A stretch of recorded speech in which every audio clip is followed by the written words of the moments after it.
Hi beautiful souls, welcome to my channel Elle's Temple. My name is Elle, I'm a goddess guide and intuitive tarot reader. Welcome back to my returning viewers. Welcome if you're new here. I'm so happy to have you all here. I hope you guys are all doing well wherever you are in the world. So today's reading is going to be all about it's time to shine your light with messages from Goddess Yhi, who is the Aboriginal goddess of the sun. And I've written a blog post about her. I put a little notification on my community tab last week. So in case you missed that, I'll leave the link to the post in the description box below. So if you want to check that out, in the blog post on the goddesses, I go into a little bit of background all about them. I talk a little bit about their myth. I suggest ways that you can work with this particular goddess. So for Goddess Yhi, she is really powerful goddess to help support you in stepping into the light. If you are feeling called to come into the spotlight a bit more, to shine your light, especially if you're a light worker or a creative or anything like that, and if you've been hiding away in the shadows, playing small, any of that kind of stuff, if you struggle with patterns around playing small or keeping yourself hidden, so if you struggle with, making yourself more visible, this can play out in many different ways. Maybe you have a business, or you have a product, or you have a service, or you have, some kind of creative thing you do, and you may really struggle to market yourself, for example, or put it out onto some kind of platform or out in the world, and you keep your talents hidden to yourself. So Goddess Yhi is a really beautiful and really powerful goddess to work with to help bring that visibility. So she is literally the goddess in her myth. It talks about how she is slumbering, she hears a whistle, and when she wakes up and opens her eyes, because she is the sun, her eyes shine that luminosity down onto the earth, and it literally creates all the growth on the earth. Everything, like all the essentially she has that like generative power, so everything, all the nature, humans, everything grows from her light. So it's really powerful energy. She's a really good goddess to work with if you want to grow anything in particular. She has the element of being a goddess of fertility as well. So I won't go into too much more detail. If you want to know a bit more about this amazing goddess and how you can work with her, along with some suggestions of rituals, I highly recommend checking out that blog post, which I'll leave in the description box below. But today we're going to be looking into some channel messages from her around how you can shine your light. And we've got 3 different piles for you to choose from today with 3 different tarot decks. And we've got the sun card for each of these different tarot decks. So the first one is the Our Tarot by the amazing Sarah Shipman. I'm just going to show you the beautiful guidebook here. It's a gorgeous, this really big guidebook. It's a really beautiful tarot deck. So if you are drawn to the sun card from this tarot deck with Sister Rosetta Tharpe, then you will be pile number 1, and the timestamps will be below. If you are drawn to the sun card from the Wild Unknown Tarot, you'll be pile number 2. And if you're drawn to the sun card from the Modern Tarot Cards of Modern Goddesses, you will be pile number 3. Okay, my love, so pause the video if you need a little bit more time to choose which pile is drawing you in. It may well be that more than one pile is calling to you for this one, because there may be messages across the piles that may relate to how you're being called to step into the light. You may just need to trust your intuition, take certain messages from across the readings if you're really feeling pulled towards more than one pile at this time. That is certainly possible that, there may be some guidance from across the piles for you today. Okay, my loves, I will see you in your pile. Hi there, pile number 1. If you chose this sun card from the Our Tarot deck with Sister Rosetta Tharpe, this will be your reading on It's Time to Shine Your Light with messages from Goddess Yhi, Aboriginal Sun Goddess. So I'm going to begin with some channel messages that are coming through with this card, and then I've got a few different oracle decks here. I haven't pre-pulled anything today, so we're going to be live shuffling and getting some additional guidance on how you can shine your light and in what ways that might play out in your life. And then we'll have a look at the tarot as well to get some additional guidance to support you with stepping into that more fully. So what is coming through, what I'm getting, so Sister Rosetta Tharpe, just quickly, she's a heroine or a figure in history who I was not familiar with myself, so I had to read up a bit about her in the guidebook. And she's a musician and singer. She initially was a part of the gospel singers in the like early 1930s, and she kind of toured around and sung very popular gospel tunes, became very popular. Her and her husband did a double act, and then eventually she kind of went on a she moved to New York and went on a big jazz tour, and then became quite famous. And she blended like secular blues, swing, country, jazz styles with more religious gospel tunes. So she was really renowned for kind of blending the spiritual and the secular, and her legacy was enduring because she apparently had a quite important influence on performers such as Elvis Presley, Chuck Berry, Eric Clapton, and various others. And yeah, her crossovers between gospel and secular stylings were said to be a kind of laying the foundation for rock and roll. She claimed that it was kind of basically like sped up rhythm and blues, which she'd been sort of pioneering in a way, or she'd been doing. So it's very interesting. What kind of stuck out from reading her story and what was sort of channeling through when I picked up this card was something to do with a blend of the secular and the spiritual. There's something about, for you stepping into the light pile number one, there's something that I feel like very strongly there are maybe some spiritual teachings. It could be religious teachings, but I feel it's more spiritual teachings or spiritual wisdom or intuitive wisdom, cosmic wisdom, if you like. It could be something that you've learned. It could be something, maybe you've done sort of some kind of study in spirituality, some kind of study, like religious studies, learned about a lot of different religions around the world and maybe what their common threads are or something like that. Or you've done maybe some formal study at university, or this could even just be something you've been doing yourself. But whatever this wisdom is, whatever this spiritual side of things are that you've been learning about, with this particular card coming through, the fact that you're drawn to this, I feel like it's very significant in the sense that you're meant to bring that wisdom into a secular setting in the same way that Rosetta Tharpe brought that kind of gospel tunes and spiritual songs. She sort of blended it with secular styles of music and brought it to a general audience, a secular audience. She played at, Carnegie Hall and, many big stadiums and things like that. And she was very, very popular. So I feel like there's something about you, I'm hearing like maybe even being on stage, maybe you'll be a speaker, maybe you're a musician as well. If you're drawn to this particular pile, you could well be a singer or a musician, or a speaker. That's kind of what I'm getting, something about kind of using your voice in some way.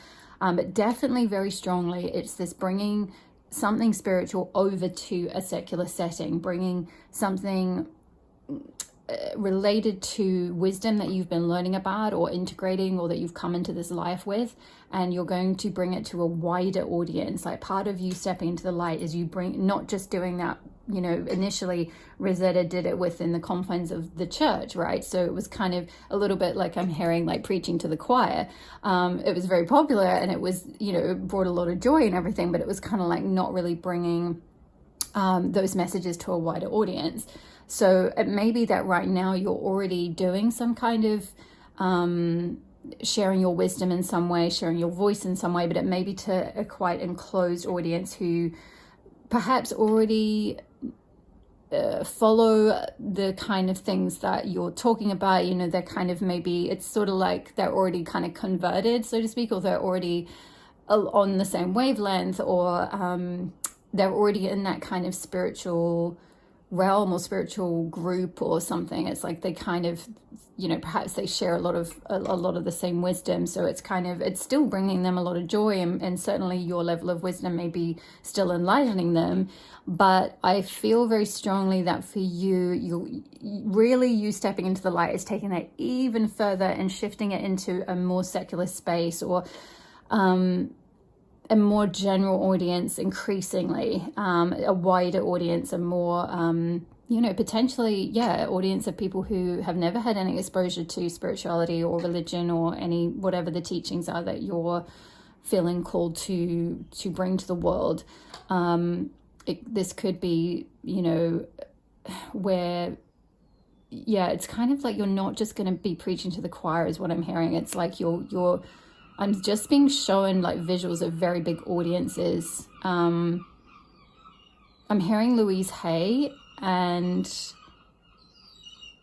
yeah, I'm sort of getting shown like various spiritual and like Deepak Chopra and like various kind of quite big names in spirituality who like even they're kind of household names, if you know what I mean. Like even people who don't really necessarily know a lot about spirituality, or you know, who aren't super woo woo or whatever, they might still have heard of Louise Hay and things like that, because it's kind of like, you know, her stuff is quite widely out there, or her books are kind of, you know, available in say mainstream bookshops, and it's kind of that kind of thing. I hope you kind of get where I'm going with this. Let's move on. Let's get a little bit of some additional guidance from the other oracle cards. But yeah, I definitely get this sense of like you bringing a lot of joy to people, a lot of enlightenment in some way, very entertaining. So maybe also you take spiritual topics or teachings and make them more entertaining. You sort of bring them down to a more general audience and make them more understandable.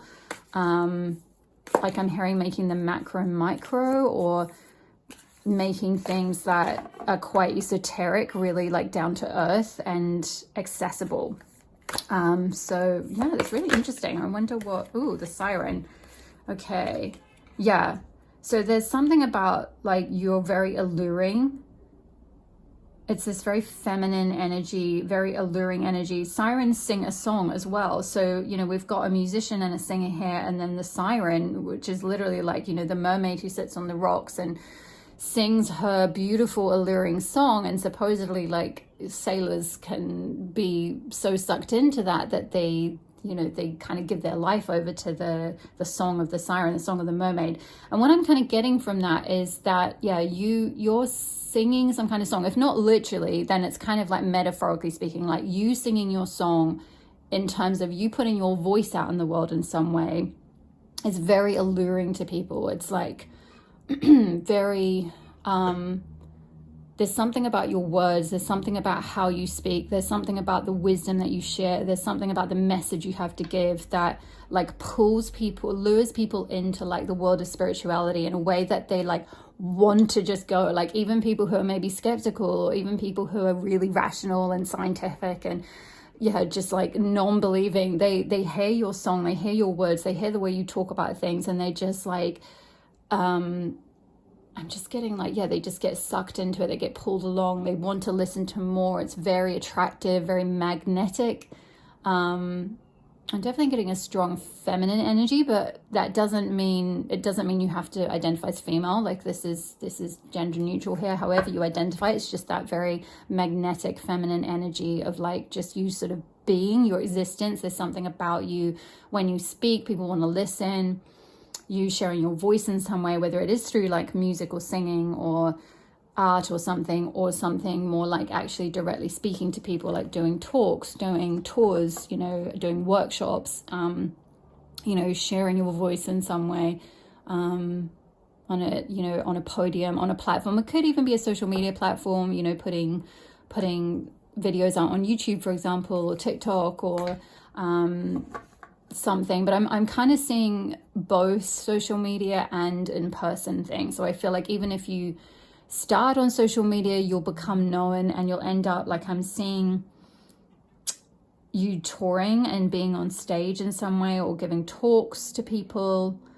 Yeah, let's get a little bit more. But it's very, very magnetic energy, very, yes, siren-esque.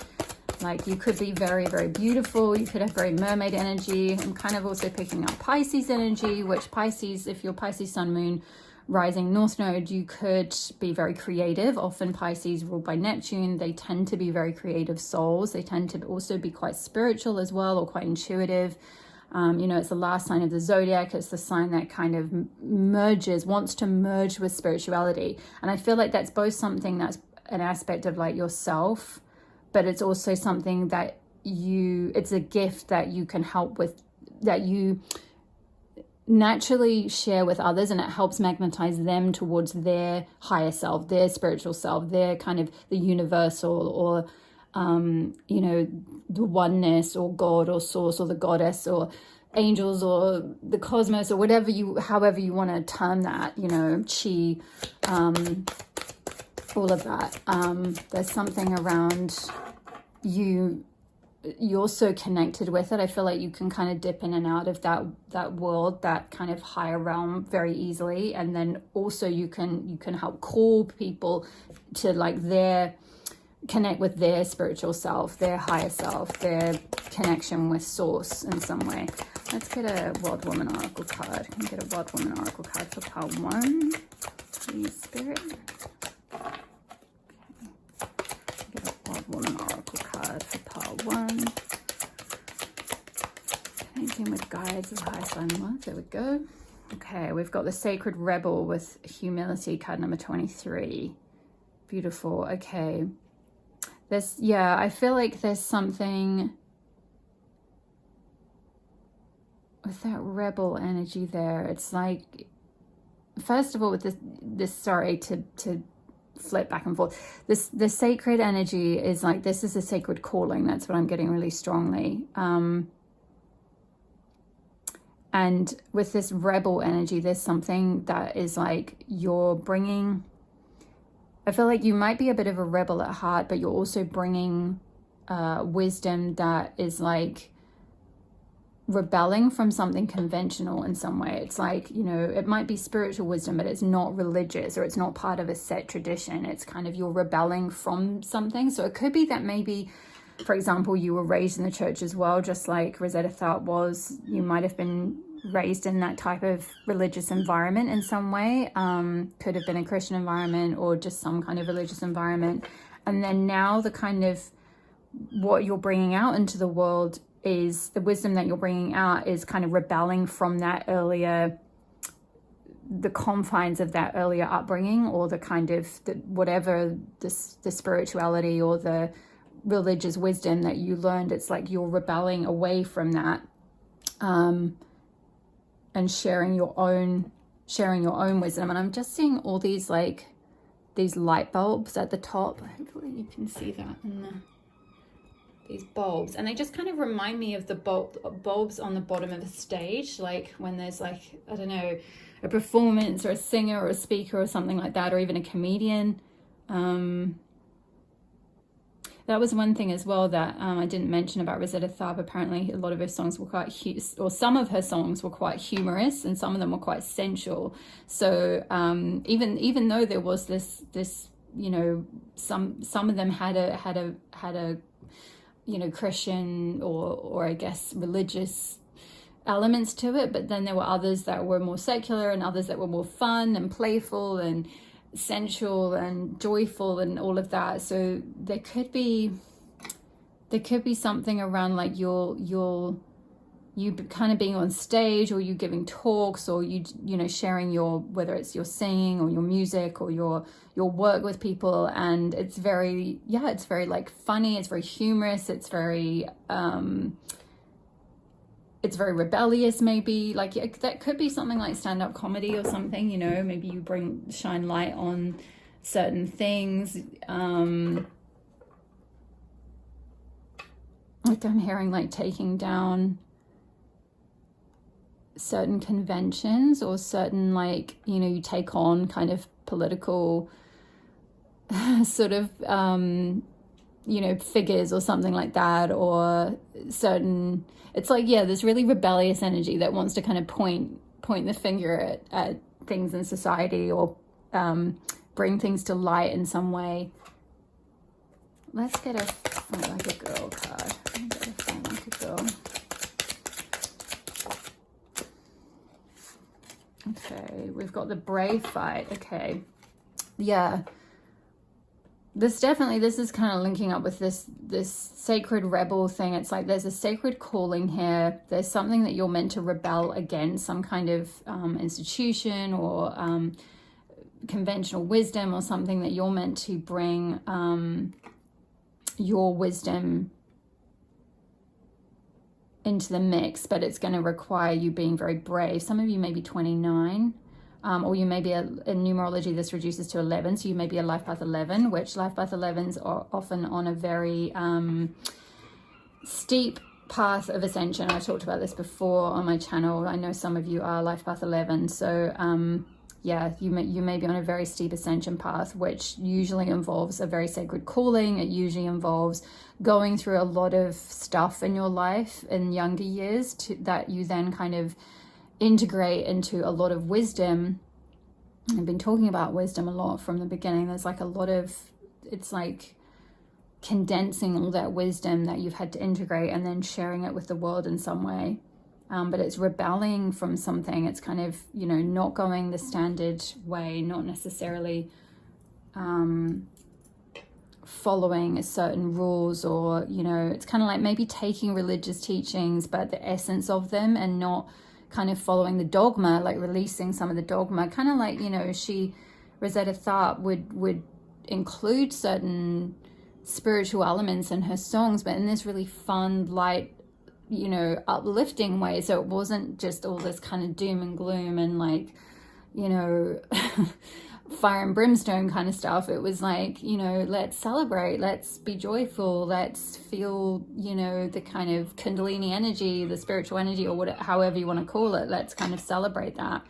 So there may be something in your teachings that could be a bit radical from maybe what is conventional, or what you learned, or what you grew up with. So it is going to require a lot of bravery. There is this fight for you. You've had to be brave in order to kind of step into this, whether you're life path 11 or not. Doesn't have to be. Let's do a little bit more. I get a rose oracle card. The rose thread. Wow. Yeah. In a call, what was I saying about a calling with the sacred calling? You've got you're being called. It's like your time, part one. You are being called, and I feel like you know this, and you're trying to heed it. So, and we've got live courageously and brave fight. So yeah, inner call, soul led, the mystic, and living courageously. Yeah, I think I said something about mystical wisdom.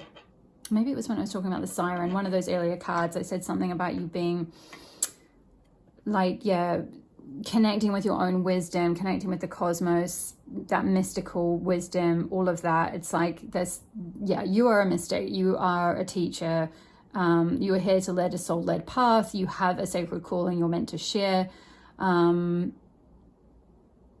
feel like a lot of your wisdom is very intuitive, though some of it may be from certain things you've learned. Like you certainly may still have had some kind of qualifications, or, you know, you may have done even just, you may have done something traditional initially along the spiritual path. Like, for example, you might have done yoga teacher training or something like that. So you may still have some grounding in some kind of formal learning along, you know, learning certain spiritual teachings. But then I feel like really what you're being called to do at this time, and where you're being guided to step into the light more, is more intuitive wisdom that you already contain. It's like inner call. It's like, this isn't really going to come from the outside. This isn't something where you're going to be teaching some conventional wisdom. It's like you're meant to kind of rebel from something that you potentially had learned about. You can still weave some of those things in, but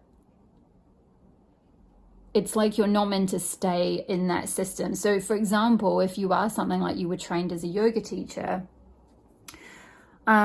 rather than say teaching at a yoga studio to students who are already really into yoga and maybe they're at a certain level, and like, you know, it's not to say like that's bad or there's anything wrong with that. It's just that I feel like your audience is more, it's a lot wider. Like I'm being shown that channel Yoga with Adrienne, who's really, excuse me, I believe she brought yoga to like a lot of people who, you know, she breaks it down, right? She makes it very accessible. You know, and she probably had, I'm sure I don't know her exact background, but I believe she would have trained with people and she got all her qualifications, but then she started her own YouTube channel and kind of teaches in her own way, and her dog's there and she's quite down to earth and she chats to the camera and, you know, and like whatever you may think of her. And I mean, I haven't watched her channel for a long time, so, you know, I don't know if she's still like that, but when I first started doing yoga, I found her channel quite appealing because it was very accessible. So there could be something like that where it's like you've been kind of maybe already sharing your wisdom, but to a small committed audience or something, or a small group of people who kind of already might be in that environment, and that's great, and you have to start somewhere, so that's part of your path. But I feel like really stepping into the light and sharing this like mystical wisdom, this like connecting people to, you know, their higher calling, to the universe, to the goddess, whatever it is, to that mystical wisdom. It's like you're needing to kind of be a little bit more courageous, to kind of step outside of the comfort zone a wee bit, to rebel a little bit from certain institutions or authorities or programs that you've been trained in, not to like denigrate what you've been learning or to say that it's not valid or valuable. You'll weave all of that in, but I feel like there's a spirit kind of wants you to kind of go from like being part of one small community and like bring you out into the world, into a more secular environment, like sharing your stuff. So for example, I guess with the yoga thing, it could be something like going on a excuse me, on a big platform, or like teaching something to wider audiences. Like maybe, for example, you initially even go into like corporate spaces, or like you partner up with some sort of entertainment or something, like a more mainstream thing, and then you get the opportunity to kind of teach on a more mainstream platform where you have a more secular audience watching on that particular platform or in that particular environment, and that kind of converts more people, for example. So it could even be, I'm being shown, who's that guy's company? Is it Mind Valley? It could be something like that. I mean, quite a few of the teachers on there are quite spiritual, so I don't know that I'd necessarily describe that as secular, but I guess there may be people who get drawn to that from initially a secular background. And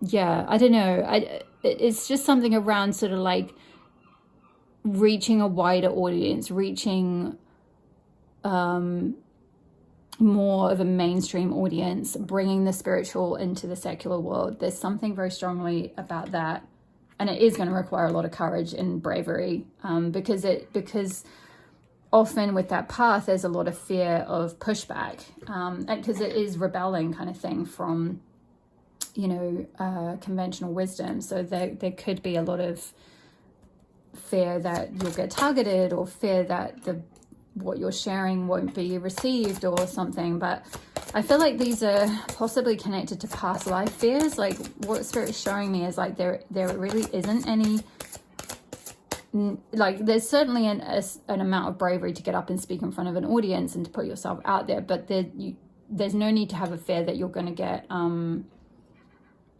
like people are going to throw stones at you, is what I'm being shown. Like there could be a really strong fear that like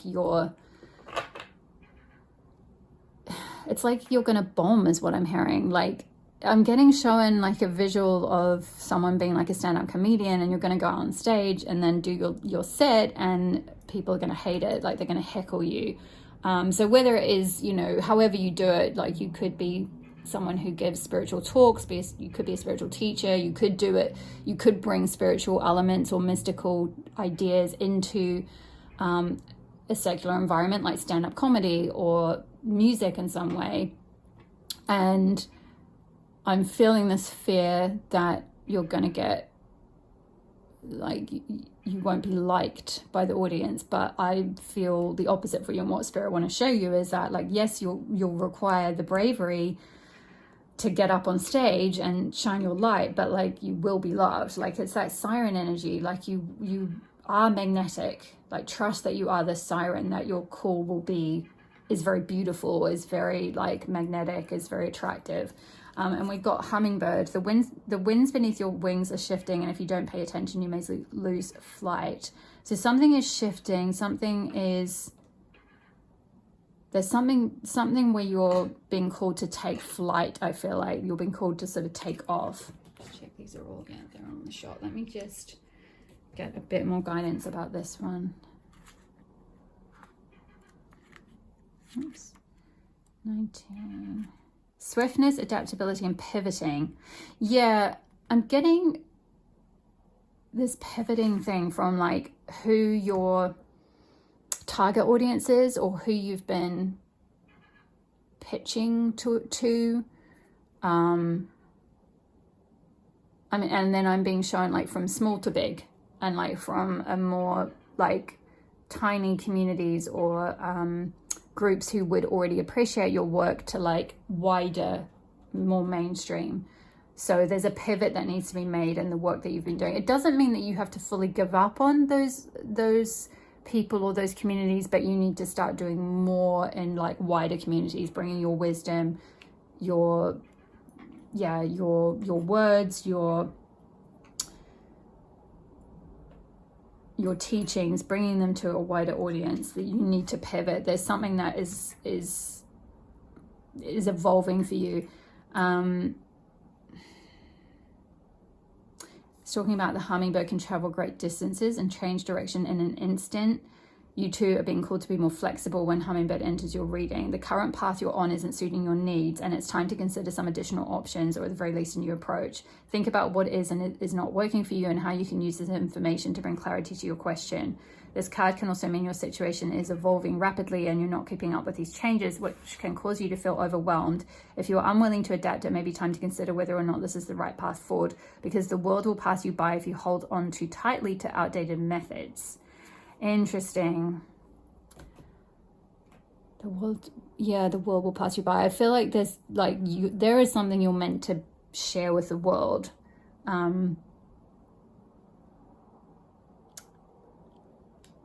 And there's maybe a need to adapt quite quickly and pivot quite quickly, and maybe change direction with where you've been sort of pitching your work. It could be like changing platforms, for example.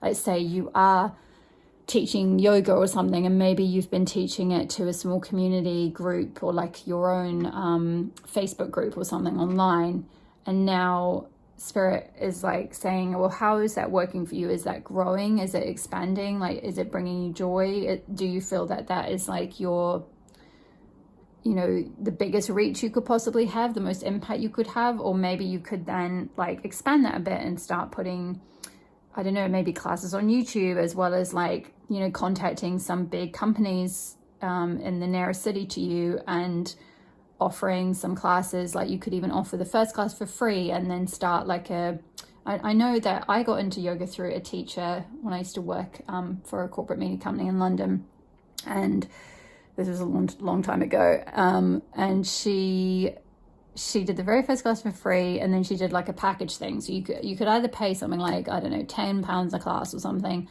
or you could buy like 6 classes with 1 free or something like that. And she started off really small, and she only had a couple, like 2-3 people at the first class, and then it grew and grew and grew and grew and grew. And by the end, she had like 30 odd people coming. So there could be something like that, like, shifting like either from online to more in person, or more in person at a studio, or at a sort of a certain institution that's only reaching a set audience, like a certain niche audience who already kind of maybe follow that kind of stuff, to like then taking those teachings and teaching them to a more general audience somewhere, like in schools, or in like there could be some kind of festival or something where there's like a lot of, it may not be a purely spiritual festival, it may be a more secular audience there, but like you still have a stall, or you ask to have a slot. Quite often there'll be like a day of entertainment, and there'll be different people that slot in, and you manage to get a slot, and during that slot you do your whatever your thing is, your teaching, your whether it's yoga teaching, or whether it's your stand-up comedy, or teaching your wisdom, or sharing your philosophy or something, but you do it in a way that's kind of really accessible, and suddenly voomp, your audience kind of grows, because you have this siren-like way of drawing people in, being very alluring and attracting people who wouldn't necessarily be interested in this kind of stuff. But suddenly there's like, you're making it attractive to them, you're like reaching them. But yeah, I feel like there's a need to adapt a little bit. there's a need to maybe change direction, or kind of, yeah, which is going to require some bravery, because I feel like it's obviously easier to be in an environment that fully accepts you and is comfortable with that kind of stuff, and it requires a lot of, you know, you may feel quite rebellious, or like the sort of rebel, if you know, kind of get up in front of a mainstream or secular audience and share this stuff. But I'm hearing like you're just, yeah, you're a badass, pile number one. You can do this. Let's get a few tarot cards to get a bit more. How are we going for time? Okay, already.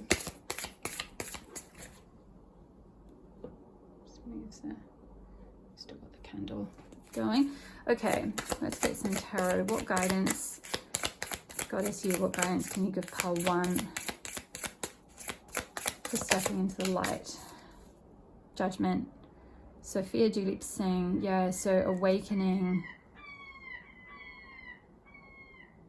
Just noticing all these beautiful roses that are just like blossoming. There's some kind of blossoming. I feel also with judgment and awakening and the trumpets, we've got another musical reference to like musical instruments, because we've got the guitar here and the trumpets here, so, and the siren who sings her song. So there's something around like speaking, singing, using your words, sharing your words, awakening people in some way.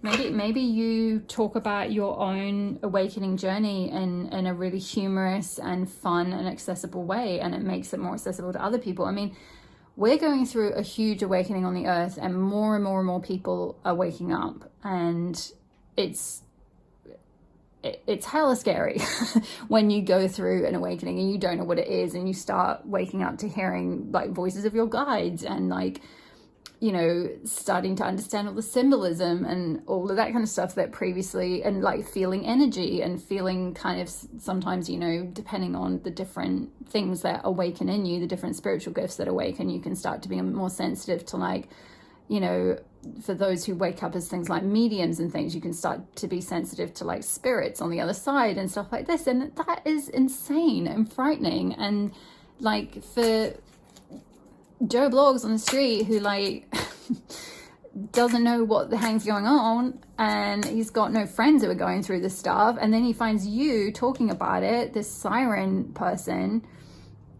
in your humorous, beautiful, magnetic way, you know, accessible way. It's like, oh my gosh, this is so great. I'm so glad I found this teacher. I can like so relate to them. Now I know what I'm going through. I know what this awakening is. Like I know more how to manage it. It's like, yeah, I really feel like your help with this coming out above this, like the mystic, soul-led, the rose thread. You're meant to help people. You're a mystic. You're here to help people awaken. You're here, like this siren card, to like lead people to source, essentially. We've got Seven of Swords with Lucrezia Borgia. I'm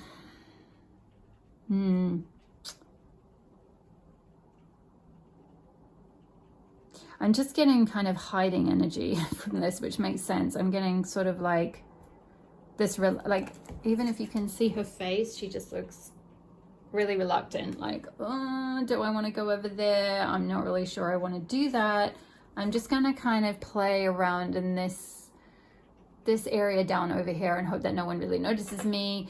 You know, Seven of Swords can be kind of sneaky energy. I'm not really picking up anything like deceptive or anything. That can sometimes be a meaning of Seven of Swords. I'm just getting more kind of sneaky and more kind of like hiding. And I feel it's because of the fear. It's like the fear of how people will take you, the fear of how people will see you, the fear of like how they'll take your words or your message. So you're kind of like preemptively hiding. You're kind of preemptively sneaking off. So that may be playing out in self-sabotage. Maybe you've had opportunities to speak on a stage, or, you know, at a festival, or in a wider audience or something, and you've like at the last minute you've pulled out, or something's happened. You've kind of manifested something to block you from having to do that, or something like that.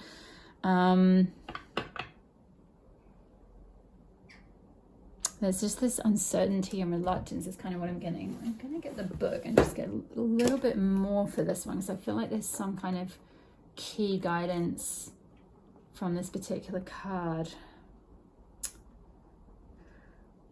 Yeah, sense of feelings of distrust or sense that someone is deceiving you.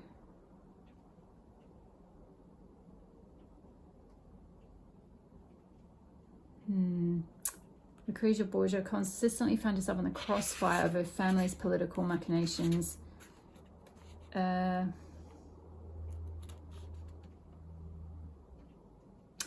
Upright means family conflict, harmful secrets and betrayal, and reverse means personal challenge, honesty, escape.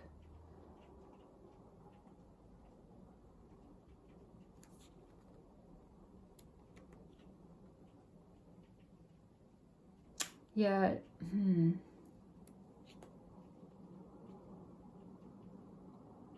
Father and brother dominated and manipulated her, arranging her marriages and ending them whenever and however best served their interests. The Seven of Swords represents a betrayal. You may be having feelings of distrust or sense that someone is deceiving you. It may also suggest a secret scheme is going on around you, or that people closest to you aren't treating you as they should. Do you believe your feelings and desires are being respected? If not, how can you protect yourself? What would it be like if you prioritized your own interests instead of draining your energy on the problems and wishes of others? Okay, with this coming out of a rebel, yeah, that makes more sense. I see now. So I feel like this is for you to really step into the light, to step into your light, to really step onto your path fully, to be this kind of light worker, mystic, teacher, all of that. This involves really rebelling from like either like your family, like a family system, or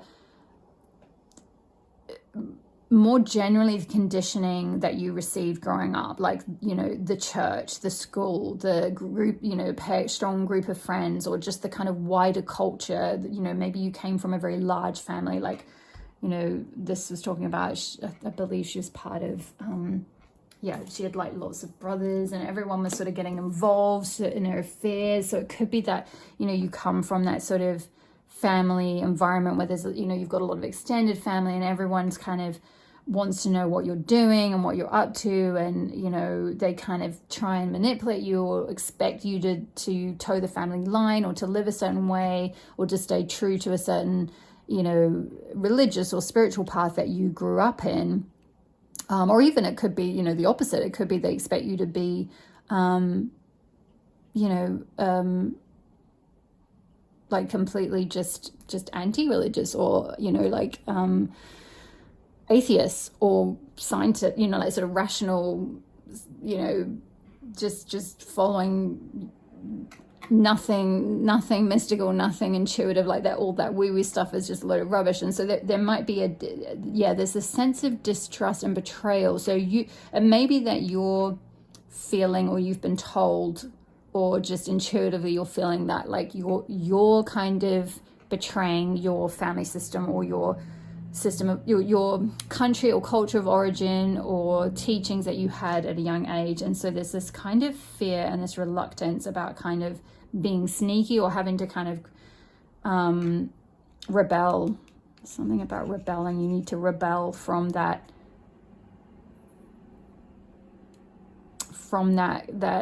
manipulation, or that those expectations, or, you know, I mean, it doesn't even have to be, I mean, this particular card, in this case, the character, you know, was talking about how she was manipulated. That may not have been the case for you, but you may still be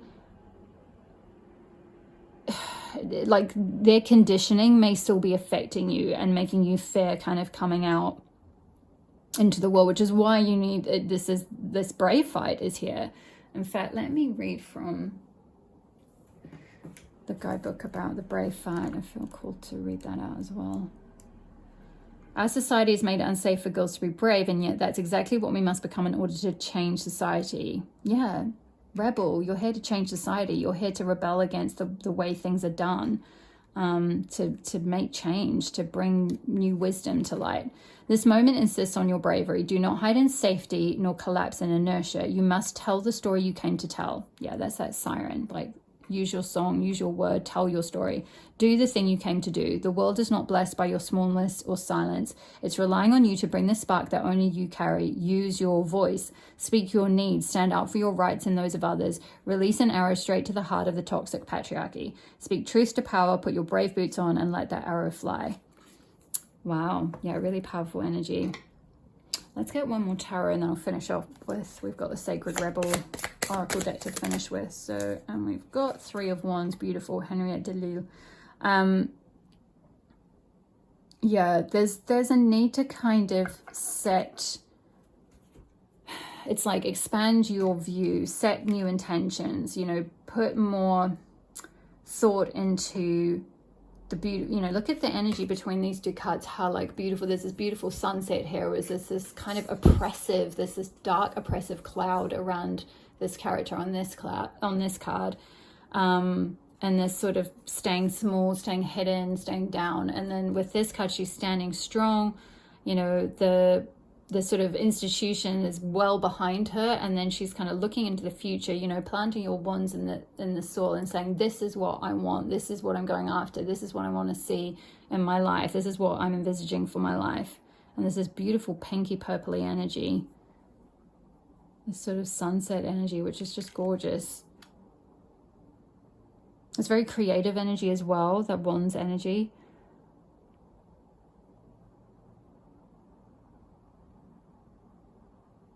It's, you know, wands is about manifesting. Wands is about, you know, setting, it's using that creative power, that creative drive, that fire energy to manifest what you want, like setting those intentions, seeing and visualizing, doing all those manifesting techniques to kind of look at what you want in your future and, you know, take action on that, take you know, co-create that with the universe. I love how the coloring, the sort of pinky purple, look how similar it is.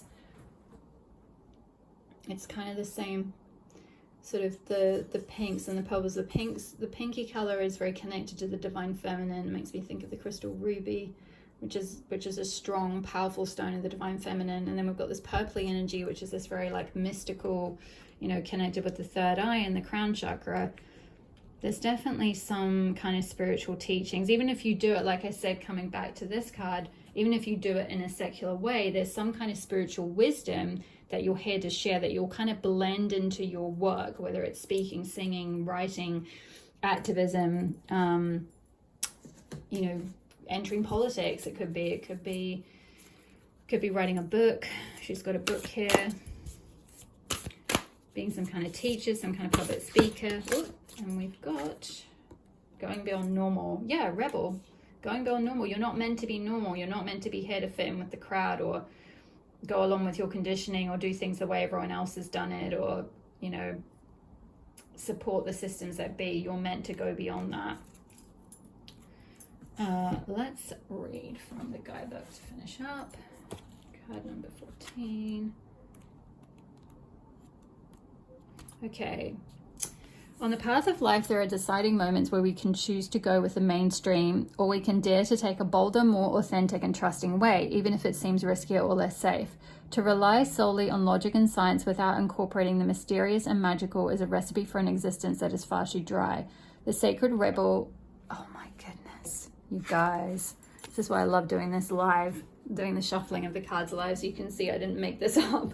The Sacred Rebel, so it's literally referring to the Sacred Rebel within a heart, and you got the Sacred Rebel card. I just love that. I love how spirit works sometimes. That's why I love doing readings, because the synchronicities are just so much fun. The Sacred Rebel within our hearts will always choose a juicier approach to life. You are currently approaching such a choice point. You could say that the choice is about balance. It is less about choosing to honor either art or science, gardening or architecture, and more about integrating all approaches so that you enhance rather than hinder your life journey. Yeah, that was kind of coming back to what I was saying in the beginning about weaving in and integrating the spiritual into the secular. So it's not one or the other. It's not kind of doing the more creative thing or the more, you know, logical kind of thing. It's like, or the more mainstream thing. It's kind of weaving both of them, integrating them. Placing science or architecture above all else kills off the rebellious heart. Steadfastly relying on logic, proof, and a complete set of plans to measure and dictate outcomes will suffocate the soul. Basing decisions on limited factors with an imbalanced measure of success is unnecessarily limiting. This approach prevents us from living freely, spontaneously, and with trust, so that we can rebel against the need for things to go strictly according to plan. Choose to value decisions based on passion and instinct, and trust in life enough to embrace it as an adventure and let it unfold as it will. There is a time and place for logic, strategy, planning, and measurable outcomes. These are not bad tools to have, but we must be vigilant not to worship them or allow them to quash our less rational but equally valuable decision-making tools: intuition, feelings, and those things you know without knowing how you know them. The flowing inspirational energy of the heart may have no conceivable basis in logic or reason and still be uncannily accurate. To remain rebellious, we must not sacrifice the art of emotion, instinct, passion, and intuition for the science of logic and strict planning. On the other hand, gardening and art do provide us with a plan, albeit more loosely held. This plan still requires us to set aside time to draw upon reliable methods and to prepare with certain tools. However, there's also a healthy dose of organic flow, responsiveness, and trust in the creative process of bringing something to life. This leads to the cultivation of the most beautiful, abundant, and successful garden and the most vivid healing art. You're being asked to stay open to the intuitive approach in your life, your work, your creativity, as well as in your spiritual journey. The intuitive approach can be likened to the method of a gardener or an artist. There is a sense of what might work where, and a loose or even a detailed plan, but how the plan is carried out will depend on and respond to the flow of its surroundings. There is no need to control the situation, but rather a desire to nurture an idea to fruition. You may have pressures around you from the world or from your own conditioned nature. What was I saying, you guys, about that Seven of Swords and conditioning, something from childhood or family system or something, pressures from family? So yeah, you may well have those pressures around you from the world or your own conditioned nature to do things according to the rules, to a deadline, or to the accepted mainstream view that you need a well thought out plan for success in a commercial venture. However, sometimes the best plan is to do what feels intuitively truthful in the moment and to trust that you are being led towards your own growth. Adopting this approach means you have to do far less planning and far more living. It is a pure and heart-centered way to manifest your art, your life path, and your essence into practical expression in the world. It involves a willingness to be led by nature instead of trying to control the powerful force of life, which is a bit like trying to fit a proverbial ocean in a teacup. It is far more intelligent to allow the ocean to be the ocean and to learn to swim in it rather than trying to cram it into a vessel that is much too small. This oracle brings you a special piece of guidance. You are moving outside of the plan. Yeah, that's that hummingbird thing as well. It's coming back to, sorry, I got a bit of incense on that card. It's coming back to like something's shifting, something's evolving, moving outside of the plan. You are living on the border of what is socially acceptable or socially accepted. This is good. This is fringe dwelling freedom. Others might not see this about you straight away as you seem pretty normal, but that secret eccentric streak is just waiting to show itself. And maybe you're an out and proud fringe dweller, completely comfortable with this way of being. Either way, this oracle brings you the message that you now have a chance to live from the heart more deeply and expressively than ever before.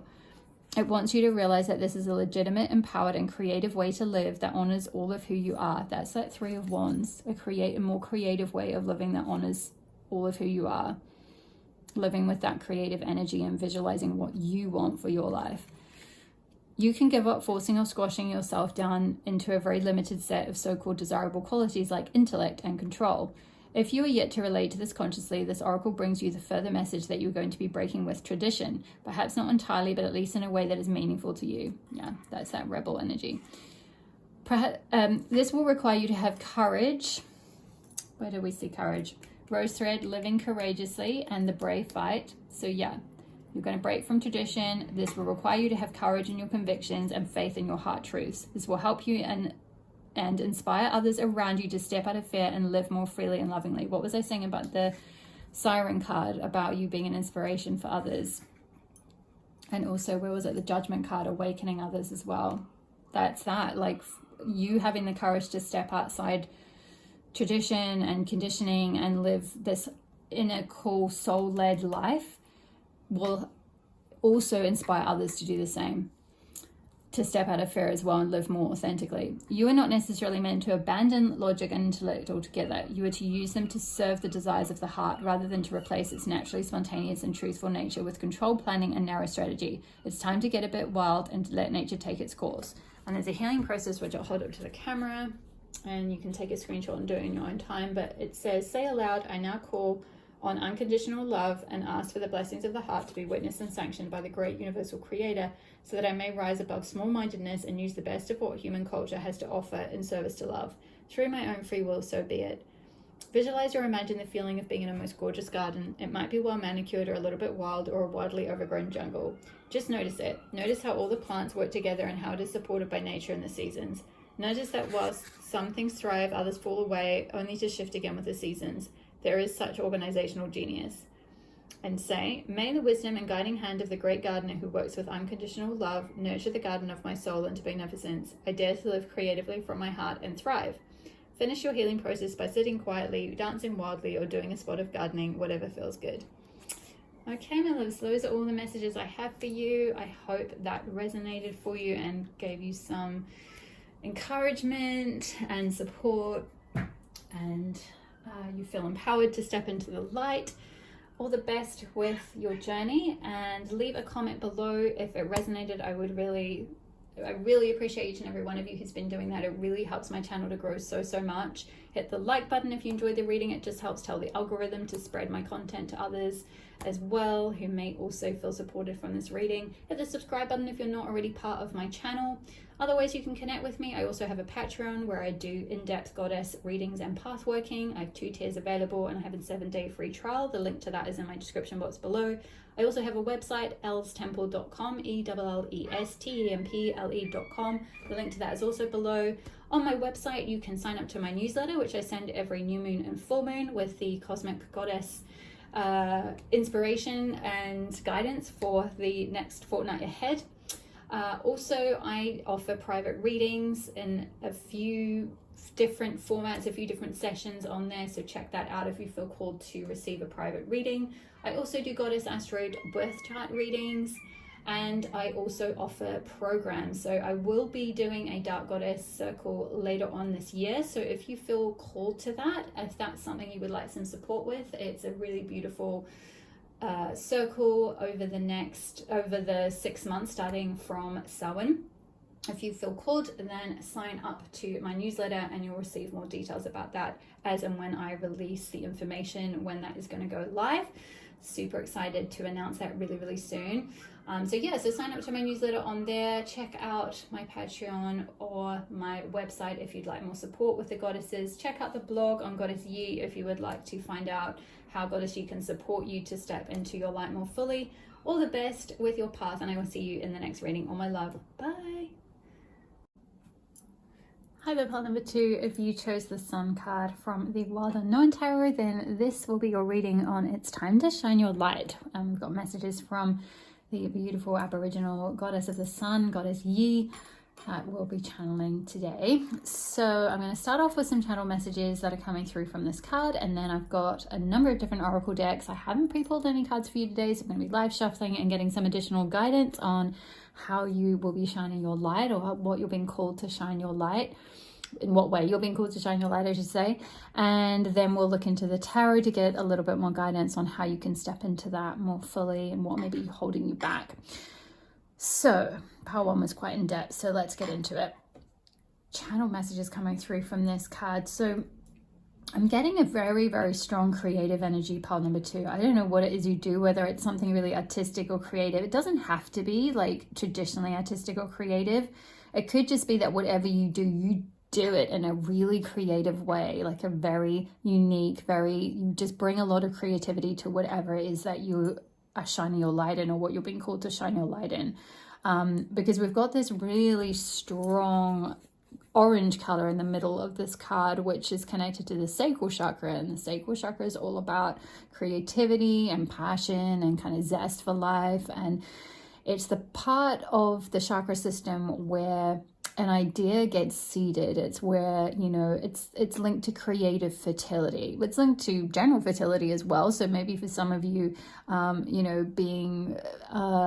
it could be that you are fertilizing something. It could well be having a baby. But I feel like more strongly for most of you, this is having some kind of creative baby. And I feel like for many of you, this may be many creative babies. Like I'm just showing, for example, if you're a writer, You may well birth many creative books or many books in your life, many novels or many nonfiction pieces of work. If you are an artist, you'll birth many paintings. It's like there's this idea of you're very creatively fertile. You have many like creative seeds or seeds of ideas that, the sacral chakra is where you kind of conceptualize these ideas. It's where that kind of idea is birthed from, if you like. And I feel like for you, this area is very, very strong. It's an area that you're really meant to work with in your life in order to shine your light. And like I said, if you don't feel that way, it could be that either your sacral chakra is a little bit blocked, or it could be that you aren't necessarily meant to be, something, traditional, like a writer, a poet, a painter, something like that. But you're meant to do whatever it is you do in a very creative way.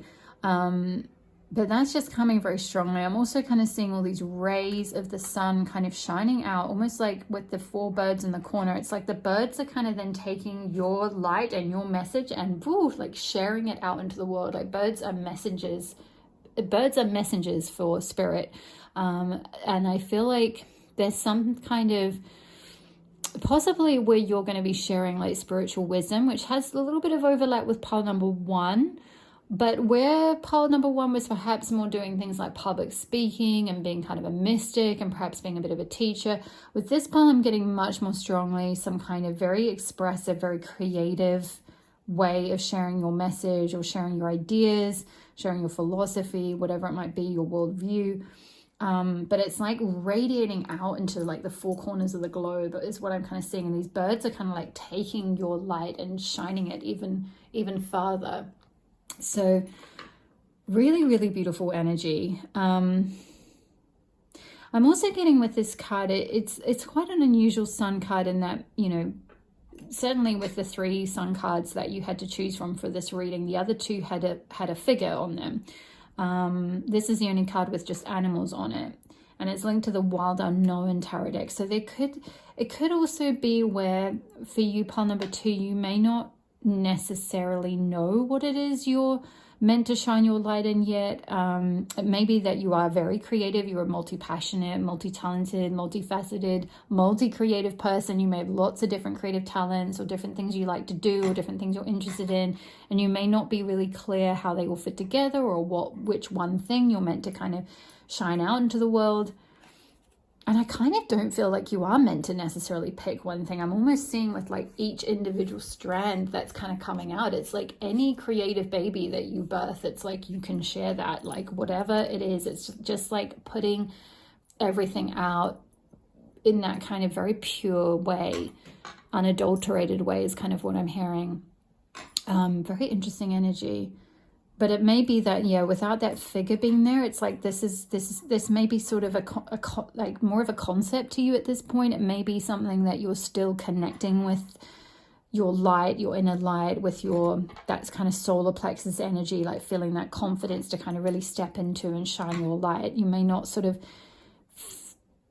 have physically embodied that yet. You may not feel very connected to that part of you. You may have some blocks in your sacral or solar plexus chakra, possibly for some of you. We'll get a little bit more guidance on the other cards and see how that's playing out, but that's just kind of a wee bit of what's coming through already with the channeling. But let's just get straight into your other oracle cards because we've got a lot to get through. So Spirit Goddess Yhi, could we get a calling on guides of the high side and love for pile number 2? Could we get an archetype card to begin with for pile 2? What archetype is pile 2 working with here? Oh my goodness. Oh my goodness, you can't make this up. This is why I love doing this live, because even though it takes a bit more time, and I appreciate your patience, I know it's a bit slower, these readings, when I don't pre-pull them, but I love to show when the cards come out live. I haven't like manually gone through and found a card that matches what I've just channeled. So perfect. Exactly. You are a creative. The sacral chakra really strong for you. Birthing creative births, creating something. Maybe some of you are painters or artists with that, the hand holding the paintbrush here, or just creative in your own way. You're just very creative beings. you have a lot of creative talent in maybe different areas, or you bring a very creative viewpoint to everything you do. You know, you could be in business, you could be in finances, you could be in computing, or you know, innovation, or tech, or just, you know, science, or anything, but you still bring a sort of creator's mind, a creative mind to what you do. But for most of you, I do feel like, even if you don't do this as like your day job, or even if you're still starting to step into the light a little bit more with your creative talents, for most of you, I do feel like there is something, you know, perhaps traditionally creative you maybe are doing on the side, if not, you know, fully. Let me just put this back. Yeah, 22. Some of you may be life path 22, or you may be age 22. So, which could also explain, you know, if you are in the age 22, you may still be, you know, when I was saying about, I don't necessarily feel like for a few of you, you've fully embodied this yet. You know, without there being a figure here, it's like this is conceptual. You may have a lot of ideas about how you want to shine your light or what you want to create, but you may not be fully embodying it. You may not be sort of fully personifying it yet, if that makes sense. Because you may be young, or with path number 22, that is a master number. So quite often, you know, the master number is path number 11, life path number 11, life path number 22.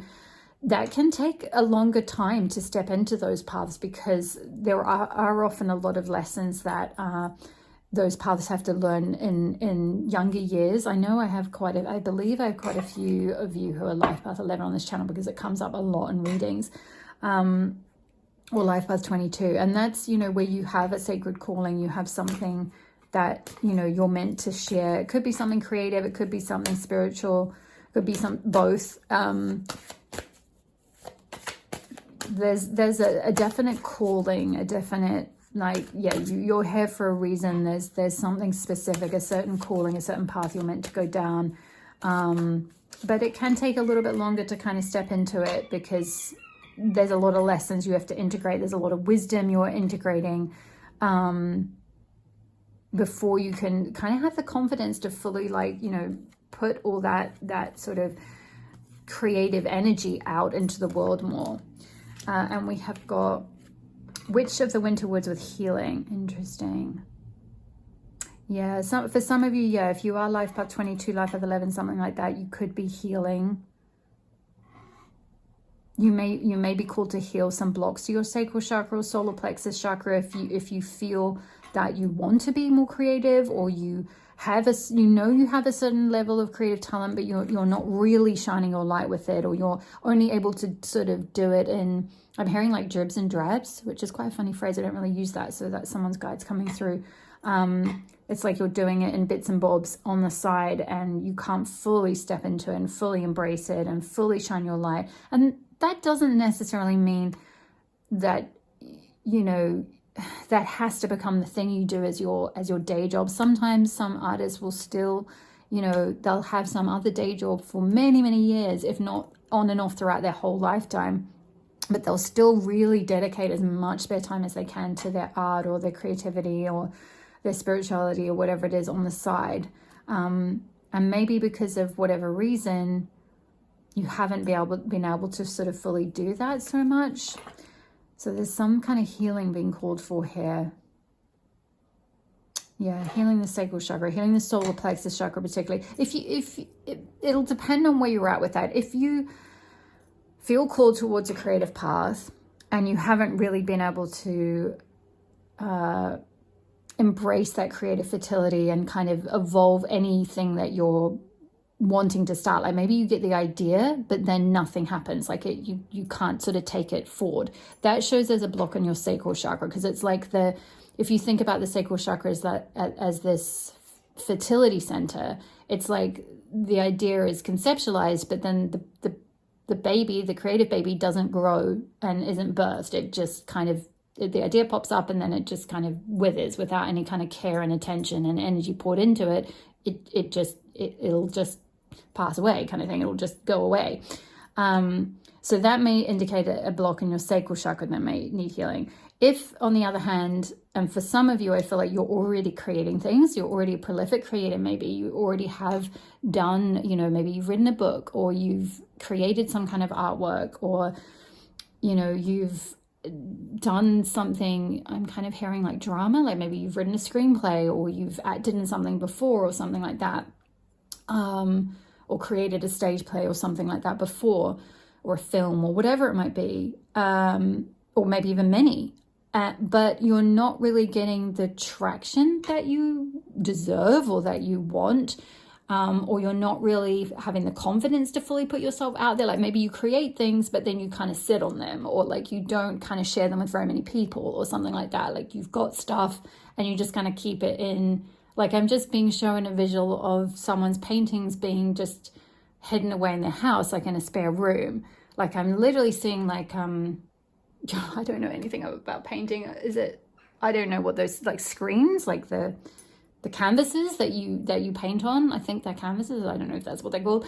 Sorry, I'm really like, I'm not very artistic at all. I was terrible at drawing and stuff at school, so I don't really know much about painting.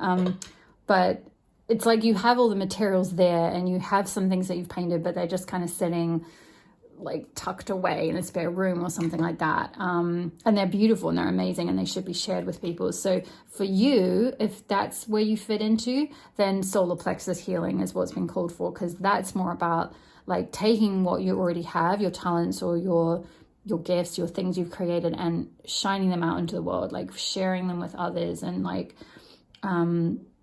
putting them out there in some way on a platform, or you know, at an exhibition or something like that. Let's get a little bit more. See the fearless fight like a girl. Spirit, could we have a fearless fight like a girl? The hope fight. Yeah, that feels right. Card number 19, the hope fight. There's something about don't lose hope with like what you've created. Keep the hope, keep the faith. Don't feel despondent. Maybe like you have put something out there and it hasn't kind of, particularly if you're young, if you are in your early 20s, when I picked that up with the number 22, we've got like 18, 19, 22. So yeah, some of you may be like, you know, you studied some kind of creativity at university, at college, whatever it might be. So you may still be quite young. So keep hope, even if you haven't, you know, your work hasn't been picked up by like an agent or a publisher or, you know, a gallery or whatever it is. It's like, keep hope, keep fighting. Don't let go of hope. Hope is the feathered thing perched in your soul, the poet once said. So yeah, some of you might be poets as well. It sings to bring you and your spark alive again and again. I love that. It sings to bring you and your spark alive again and again. That is sacral chakra energy, that spark, that creative spark, that creative, it's like where the match is lit and it's like an idea that sparks into life. There's something that's like you have, that's very natural for you, I feel like, pole number 2. And if it isn't, I feel like there may be some healing that's needed, but I feel like it is. You maybe just aren't always able to bring it into fruition. So now is the time to hold your hope in your hand like a fierce bird of prey that is willing to hunt your fear and doubt consuming them. Hope isn't some essence that flies in and out of your life. It is essential, like an element: air, water, earth, fire, hope. Oh, I love that. We are all living in cages with the doors wide open. Don't let this happen to you. Don't let this happen to your hope. Bring this feathered friend out of its cage through your bravery and determination. Let your hope unfurl and take to the sky. It's interesting. It's talking about like birds and taking to the sky. And we've got the 4 birds taking to the sky in this sun card, where they're kind of like, it's almost like, you know, birds are messengers. They take your message and spread it far. So it's like allowing your work to kind of go out in the world, allowing it to like unfurl, allowing it to be seen, allowing it to be released. Keep the hope that it will be received, that when you share it, it will reach its destination, it will reach its audience, it will reach the people that are meant to see it. Let's get a Rose Oracle card. So Spirit, can we get a Rose Oracle card for pile 2? What guidance can we give pile 2? Okay. Oh, the grandmothers. Remember your roots, perspective, and trust the weavings. I'm getting quite strongly with that trust weavings. There's something, particularly for those of you who are very multi-passionate, multi-creative, you're not really quite sure exactly which path to choose. Maybe you're very good at many different things. You have a lot of creative talents. I feel like there's something that you're meant to weave together. There's like different strands of art or different strands of wisdom. Say if you're a, you know, part of what you're meant to share is, say, spiritual teachings or something, or music or whatever it is. It's like you're weaving different traditions, different ideas, different cultural things. You're weaving it all together in some way. Maybe different forms of creativity, like you're using different forms of art. It's like multimedia or something like that. It's like weaving different strands. Trust the weavings, trust what wants to be woven through you. Remember your roots. So yeah, there may be something around, like, possibly for some of you may have had a grandmother or a feminine figure in your life. If it wasn't like a, you know, direct grandmother, like a blood relation, it may have just been a grandmotherly figure or an older feminine figure or a figure with very feminine energy who guided you a lot on your creative path, perhaps when you were younger. And they may still be guiding you, possibly from spirit, like they may have passed now and they may be kind of like still supporting you, still guiding you, may still feel their presence, their support. But there's something about remembering your roots. So I feel like, yeah, maybe, especially for those of you, if you feel perhaps a bit lost, what is it you used to love to do as a child? What is it that you used to love to create? There's something that you did in your roots. It doesn't have to be at school. It could be, you know, you were part of an after school club or something, and there was a grandmotherly like teacher there, and she was really creative, and she helped you just, you know, express your emotions through writing or through artwork. You know, maybe she was an art therapist, or there was something like that going on. I don't know why I'm saying that specifically. That's quite specific. It could be for one person, but there's something around like your roots will provide some kind of clue, or they'll provide some kind of inspiration, or some kind of like cultural, like I'm hearing cultural heritage. So using something from your cultural heritage and like drawing on that to create something. So for example, say music, like maybe you come from a cultural heritage where, you know, there was a lot of like blues or something like that, and you kind of, you start to like, you know, you connect in with your ancestors. You go back home and kind of research a bit more, or listen to some of the old records that your grandparents left you or something, and then you're kind of like, oh yeah, like this feels really natural to me, like, and then you start weaving it into your music composition or something like that, just as an example. Could we get a Seasons of the Witch letter card, please? The card 2. Butterflies, here in the unknown, you will find the essence of who you really are and what magic awaits. Ooh, I love that. Yeah, I feel like for some of you, you're on a bit of a, with this finding the essence of who you really are. Some of you may be younger, or if you're not younger in age, it may just be that you're in a place in your life now where you can kind of start to really connect with, like go on a path of self-discovery and connecting with the essence of who you are, like rediscover who you really are. You know, do that kind of inner child healing, you know, allow yourself to be more creative, allow yourself to explore your creativity and see where it leads you, to kind of heal your creative soul, to do that work of unlocking the creative soul. Like I'm seeing someone do, I'm being shown the book The Artist's Way. I talk about that book quite a lot. Really helped me in my life. I didn't necessarily do, like, full disclaimer, I didn't do the whole book. There's like so many lessons in that book.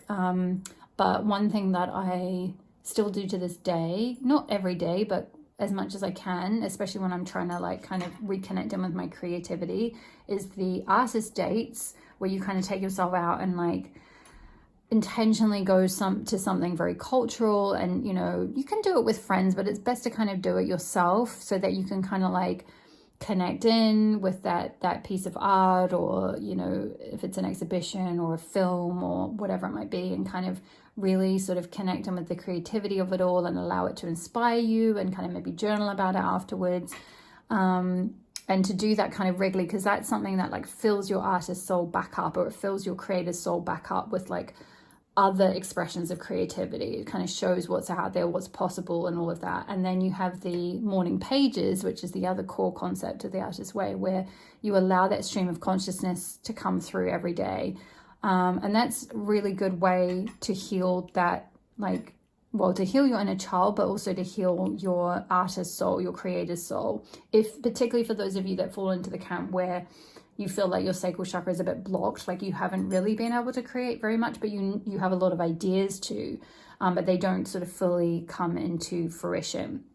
Then doing something like artist pages to kind of, that helps you work through the resistance. It helps clear. It's like kind of like, if you think of like a tap that hasn't been turned on for a really long time or something, and it gets gunked up, and then you turn it on, and initially all this stuff that's kind of gotten blocked in the pipes comes out, and it's like all kind of, the water's all a bit rusty and a bit gross at first, but then the more you kind of clear it out, slowly but surely clear water starts to come through. And that's kind of what it's like with, particularly if you're a writer or just really any creative, writing the morning pages, I should say, every morning, where you just allow yourself to write stream of consciousness and get all the gunk out, where initially you're just like, I'm a failure, like I am rubbish, like everything I create is crap, blah, blah, blah. Like whatever it is that your monkey mind is telling you, just write it. And just even, you can write, I don't know what I'm supposed to write, this is a stupid exercise, blah, blah, blah, and see. And then eventually you clear some of the gunk, and then the inner voice, the inner child voice, the inner voice starts to come through, and it starts to come out on the page. And it's very different from that sort of initial where you're up in your head and you're just kind of writing, you know, resistant stuff. And eventually, you know, you start to kind of get to the core of things, and you start to get some good ideas through and stuff like that. And after a while, slowly but surely, it takes time, but eventually you get to a point where there's less of that gunk that you have to write at each time. You can sit down and just kind of channel, or sit down and just sort of connect in with yourself, and just allow yourself, like, what ideas want to come through me, what wants to be birthed through me. Having said that, at each level that you put something out, you'll meet another stage of resistance, right? That's just human. But this is what needs to be healed, I feel like, is any resistance to putting your creativity out there, or to fully, you know, being creative, to allowing your creations to fully birth. Coming back to this card with the butterflies, finding the essence of who you really are and what magic awaits. I feel like there is something very magical that you're creating. I'm just going to get this book and read. It's a fairly new deck to me, so I'm still learning some of these cards. But yeah, we've got breakthrough, transcendence, and profound change. Beautiful. So I feel like there is going to be some kind of breakthrough here. It's talking about the caterpillar melting down, rebuilding itself into a butterfly. A caterpillar's willingness to completely break itself down is what leads to such profound change. It may be difficult, but it knows it has outgrown its current state and it's time to set itself free. Yeah, I feel like that's kind of what you're healing. With that Witch of the Winter Woods, you might be going through a winter phase in your life at the moment, or even with your creativity, where like it looks like nature and everything is asleep, or growth is kind of asleep, because you're doing a lot of work on the inner world, a lot of healing on the inner world, and you're sort of breaking down this old caterpillar self, which is like a lot of resistance, a lot of creative blocks, a lot of rigidity, a lot of conditioning. All of that's kind of breaking down and allowing yourself to be reborn as this beautiful butterfly, which is your true self, your true creative, authentic self. So you're in the midst of a profound breakthrough and are about to transcend your understanding of who you were until this point. Spiritual signs come so rarely in the form of a huge flashing billboard, but in this case, you can expect something truly dramatic to shake up your way of being. Your life will look completely different in a year from now as a result of what happens in the coming months. Pay special attention to synchronicities and dreams as they are appearing to get your attention. Yeah, you might be finding you get a lot of dreams where you're maybe some ancestors are giving you messages. Yeah, there could be some ancestral wisdom that's kind of being passed down through during dream time. So they are confirmation that what is happening is meant for you, and you should continue to follow the threads. It's interesting that card is talking about threads, and this card is talking about trust, the weaving. So yeah, threads weaving, that is all, you know, creativity, like seeing what starts to come through, seeing what little threads you can start to pick up and then weave something together. So yeah, very beautiful energy that's coming through. Okay, let's move on to the tarot, and then we'll finish up with a sacred rebel card. So okay, I've already pre-shuffled the deck, but let's just kind of do a reshuffle and then get into it. Can we get some guidance, Spirit, on what Pile 2 needs to know to step into the light? And what does Pile 2 need to know to shine their light fully? Okay, we've got Son of Pentacles and Ten of Swords. Oof, yeah. Okay.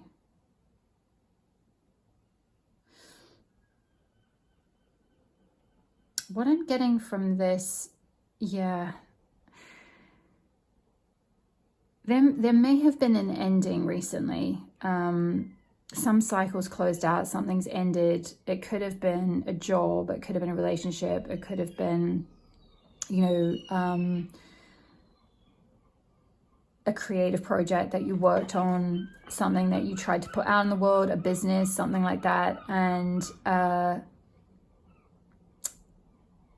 particularly with Son of Pentacles being next to it, Pentacles is to do with, you know, money, finances, the earthly realm, bringing things into the tangible world.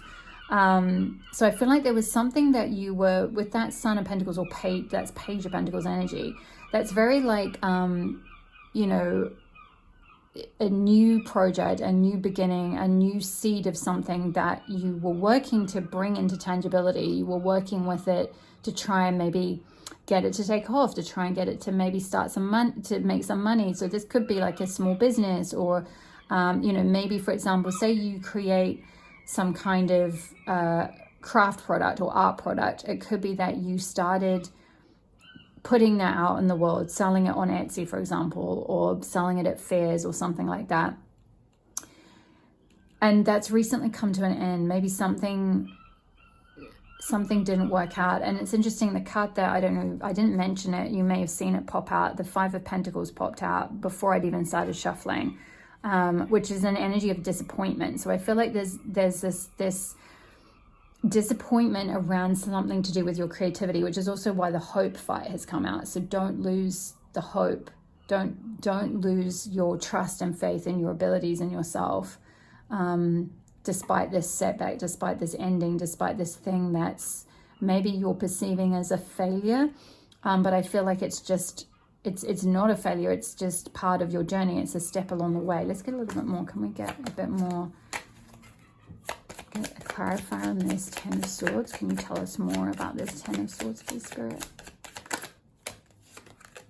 The Hermit. Okay, so that situation needed to happen to for you to carve out some time to go within and find your light, your spark again within. So for example, this could be seen as maybe some of you started a job and you thought it might bring you a certain level of, you get to use your creative talents and make a bit of money from it or something, and then maybe you got made redundant, or the job ended, or you got laid off, or whatever it might be, or it didn't work out. Like you didn't either make enough money, or it didn't sort of bring you the fulfillment you wanted. There was some kind of ending that was disappointing and not really what you expected. And that needed to happen for a reason, for you to carve out some time to really go within and find your own creative spark. It's interesting, there's a bull on this Ten of Swords card, and the bull is connected to, it's the symbol of Taurus energy, and Taurus and tarot can be connected to the Hierophant. So it's making me thinking that this is some kind of ending with some kind of formal structure, or, you know, a workplace, an institution, something like that. It could even be that maybe, for example, you dropped out of college, you dropped out of school or something like that. You were doing some kind of creative degree, and then you didn't get along with the with the institution or something like that, and you pulled out, or it ended, or something kind of had to close. It's like a cycle, a chapter had to close out. Tens are about endings. You know, and we've got the butterfly here, and this card was talking about a caterpillar that has to die in order to make way for a butterfly. So it's like this situation is this sort of caterpillar part of your life that had to die. This could be, you know, you kind of, Page of Pentacles energy could be you being an employee, you know, really sort of putting all your time and energy into your work, into your day job, and then you get home and you don't have enough time or energy to kind of do anything creative that you really want to do, which is where there may be this sacral chakra block, because it's like you may have a lot of ideas, but you don't really have any time or energy to really like blossom those ideas or bring them into fruition. And so Spirit maybe caused something to close out there, where it's like you lost that job, or you no longer can do the hours you thought, or like that you got, you know, restructured out of it, or something like that. It could have been unexpected. 10 of Swords energy can be an unexpected ending. It can feel like a stab in the back. So maybe, yeah, you were made redundant or something along those lines, from something you were doing that was making money. But there's now, it's giving you the time. This is interesting. This Hermit card has come out over the Witch of the Winter Woods with healing. So maybe for some of you, depending on where you are in the world, this could be that there's winter coming up, whenever winter is next for you. Or if you're in the Southern Hemisphere, winter is now. But winter may be a very potent time for you to kind of hermit, for you to go within, for you to find that creative spark again, and to like reignite that like inner flame. Because I feel like this situation, whatever it was, and it'll be different for all of you, it may even just be an internal cycle that's ending. If there's nothing physical on the outside that's changed, this may very much just be this internal change where there's a part of you that's dying, an old part of you, this caterpillar part of you that's falling away to make way for this kind of creative, authentic butterfly part of you that wants to come through.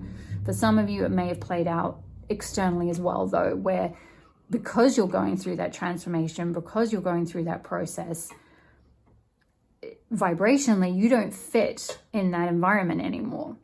I think this card, the Butterflies card, when I was reading out the guidance, it did say something about some big changes that might be coming up. Where was it? Yeah.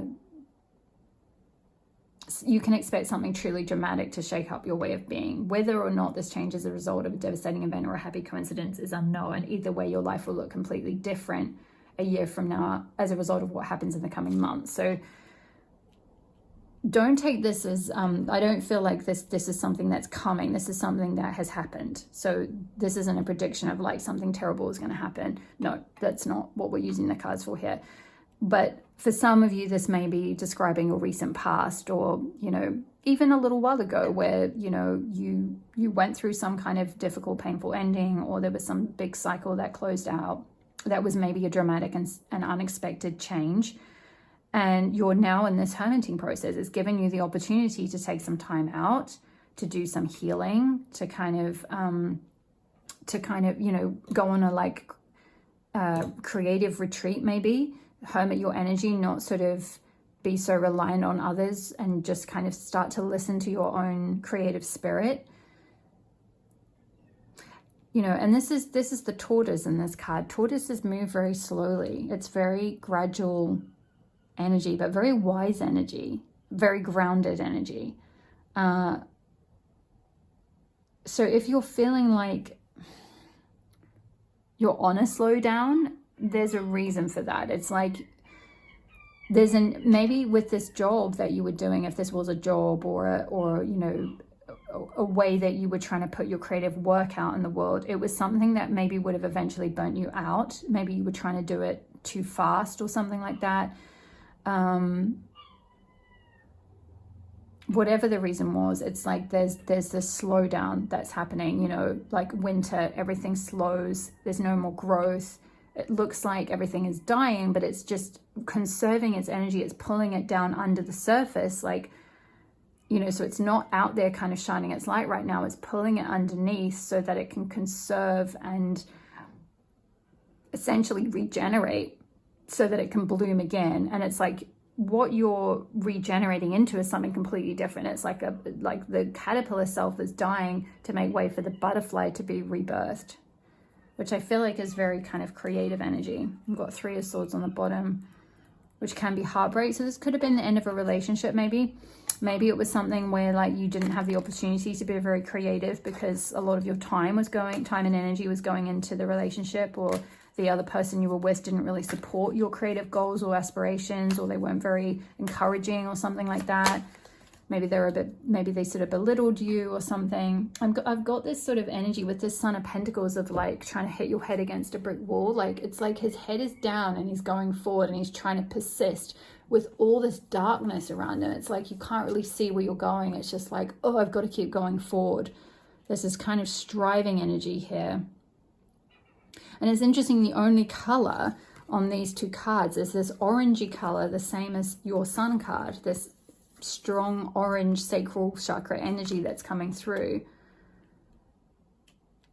Something has closed out, something has ended to give you time to reconnect with that sacral chakra energy, with that creative energy, with your creative spark.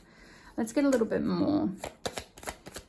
What will the result be of going through this hermit process? What will the result be for pile 2?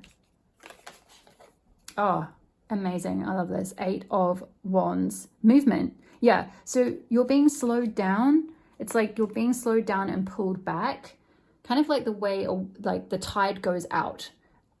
Or like the bow and arrow. The bow has to be pulled back before it can be shot forward. Or the plane kind of pulls back, you know, on the runway before it kind of then like speeds forward and then takes off.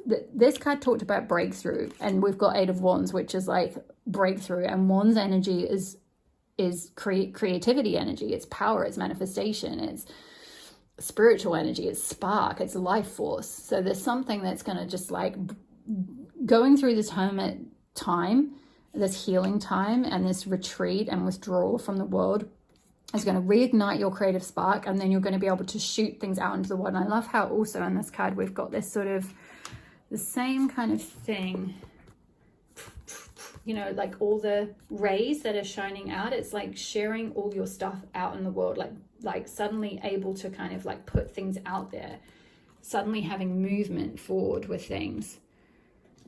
Wow, I love that for you, pile number 2. So it might feel quite scary at the moment, because depending on where you're at with this butterfly process, some of you may be a little bit further on. You may be coming out of your chrysalis and you've already got your butterfly wings, and you know you need to start expanding those wings and putting yourself out in the world. Others of you might be still in the dissolution process, where the caterpillar part is still dissolving and dying away. So you're just in this kind of ending energy.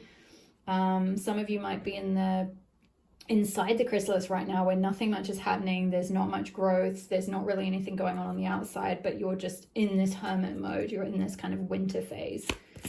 Let's get one more. Can we get final guidance from the tarot for pile 2? Temperance.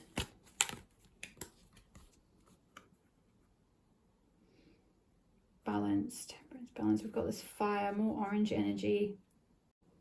I'm feeling this to be, with this fire here, this is like your creative fire is going to be like fully lit after this kind of process. It's like you're just on fire. Like I'm hearing that Alicia Keys song, "This girl is on fire." But it's like you're on fire, but there's going to be a need to kind of keep balance. It's interesting, this bird, there's like these little drops of water. So it's like not letting the flame kind of engulf you too much, like take over too much, like keeping things balanced. For those of you where maybe you were pulled away from a situation because you were going to burn out, this could be like, this temperance could be coming through as a bit of a, not like a warning or anything, but just as something to be mindful of keeping a balance in your life. Maybe, you know, a lot of creatives can tend to get really involved in their creative projects and neglect a lot of other things, like their health, their diet, you know, their friends, family, things like that. So it could just mean, you know, ensure that you're also doing things that bring you like emotional fulfillment, with the being, which is symbolized by the water drops. I could also read this as these drops as tears that are like kind of dropping into the fire of your creativity. So this could be seen as like using your emotions, like exploiting is not really the right word, channeling your emotions and using your emotions in your creative work, using some things, some setbacks, some things that have happened to you, you know, that could have been a betrayal, it could have been an ending of a relationship, and then you take some time out to hermit and then move forward using what happened to you as fodder kind of thing to like fertilize this creative fire. It's like you create a whole album out of that out of that pain. It's like you alchemize it. And in fact, actually, this card here, the Witch of the Winter Woods, I believe this is Cheridwen pictured here, who is the goddess of alchemy. This is her cauldron, which is where like all the pain, all the lessons, all the karma, everything goes in her magical cauldron, and she stirs it and stirs it, and then eventually like magic comes out of it. Like, you know, it's the alchemy of healing. So I feel like actually tapping into your creativity will be a very healing process for some kind of ending that may have happened in your life. Let's finish up with a Sacred Rebel card now. How are we going for time? Okay. Sacred Rebel card for pile number 2. Whoa, that came, oh my goodness, I've got 2. I think I'm just going to take this one, which makes so much sense. Release the dark wound, let love live. Okay, so if we detach something from its source too soon, trying to force it to become what it is not yet ready or willing to become, we can unintentionally sap it of its strength and kill it. There is a dark wound in the consciousness of humanity which demands perfection and denies process. If you are thinking of publishers before you have even written the book, if you are comparing your unfinished song idea to the latest best-selling pop release, if you have decided you are not good enough or worthy enough to succeed before you've given it everything you've got and asked for divine help, then this dark wound has you in its grasp. You have to let go of the death grip of perfectionism and let yourself and your ideas live. Love is abundant, creative, and inspiring. It moves us so much more joyously and creatively than fear. You're being asked to honor the path of your own love. What inspires you? What feels exciting, joyful, and perhaps even rather different? Let that live. Release the dark wounding of false belief. There are countless stories of vastly successful artists who very nearly binned the project that was the making of their career because of the despair fostered by their own dark nature. They doubted. They were uncertain. Was their work any good? Was it useless? They struggled to believe in the right of a work to come to life, whether it was accepted, revered, or rejected by others or not. They nearly lost their work to fear. Undoubtedly, there have been many times when this has actually happened and the work was not saved, not allowed to live.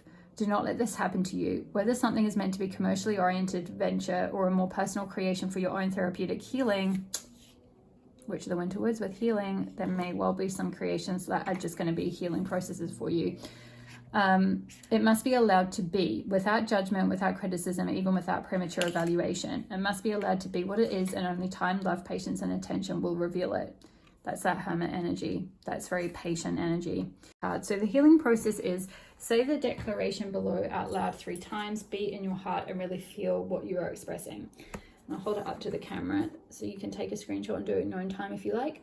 I now choose of my own free will to release all cellular memories and belief systems based in the dark wound of criticism, judgment, shaming, and fear, so that my creative, loving energy may thrive in a nourishing environment conducive to growth.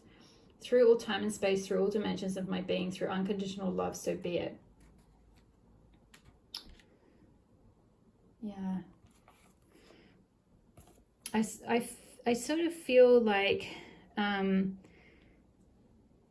there's some healing of the sacral chakra for many of you, as I spoke about. It's like where there's these creative ideas, but because of fear and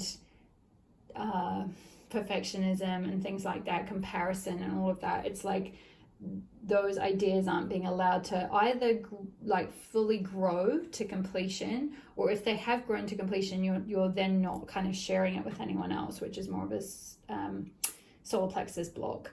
But either way, it's like there's some healing of sacral and or solar plexus in order to like release that wound that's kind of keeping your like creative babies locked inside of you, just as ideas or just as like partially formed or whatever it might be. It's like there's a need to kind of just release them out in the world and allow them to kind of grow and just see how it evolves. Sometimes some of these things that you're feeling guided or called or compelled to start creating. They may just be initially for a healing process. They may just be for you to kind of heal from whatever this Ten of Swords was, like, you know, doing some writing, doing some artwork, composing a song or something that's just using your emotions to process some kind of painful situation, and not necessarily expecting anything to come of that. It may end up being as big as Adele's classic breakup song, and that could well be the case, that is destined to happen with your creations, that you could end up being that big. I think I did say something about at the very beginning about you being global and these birds kind of taking your stuff sort of like further into the world, but it starts with kind of healing this sacral chakra, because I feel like there's ideas that aren't being allowed to fully grow, and it could be like with the guidance from that book, it was kind of saying, you know, don't kind of get too far ahead of yourself where you're kind of thinking it's not worthy of anything. Like you say, if you've written a song, it's not worthy of anything unless it's kind of up there with Adele's song, but it's like maybe it will end up being like that, but for now it's just enough that it was kind of a healing process for you to do it, just to kind of process something, you know.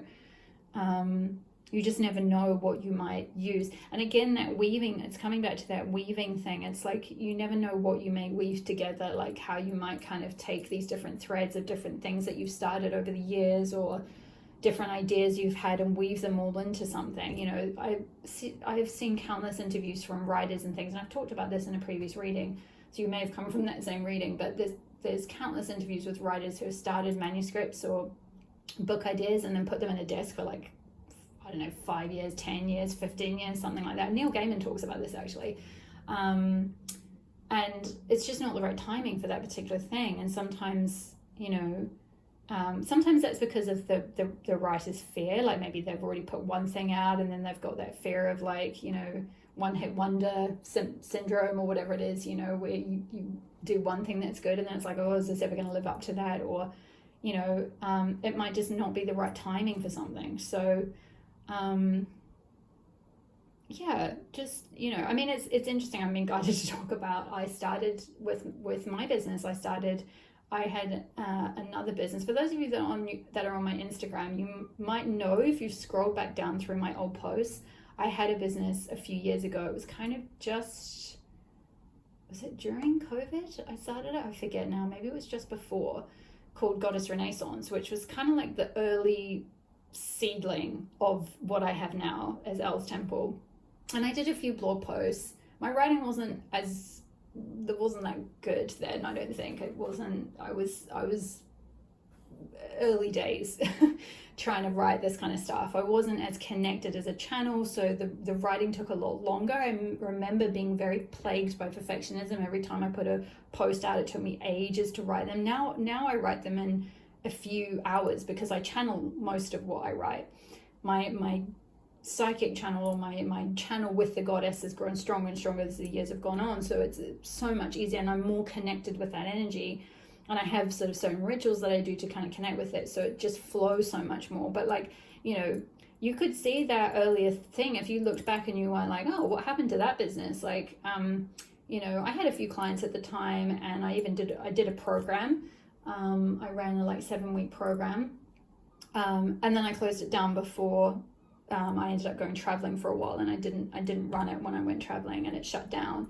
I wouldn't say that was necessarily a 10 of Swords thing. It was just an evolution. It wasn't like it was something that kind of happened to me. It was something I consciously chose. But, you know, even so, for some of you, that might have been something like that.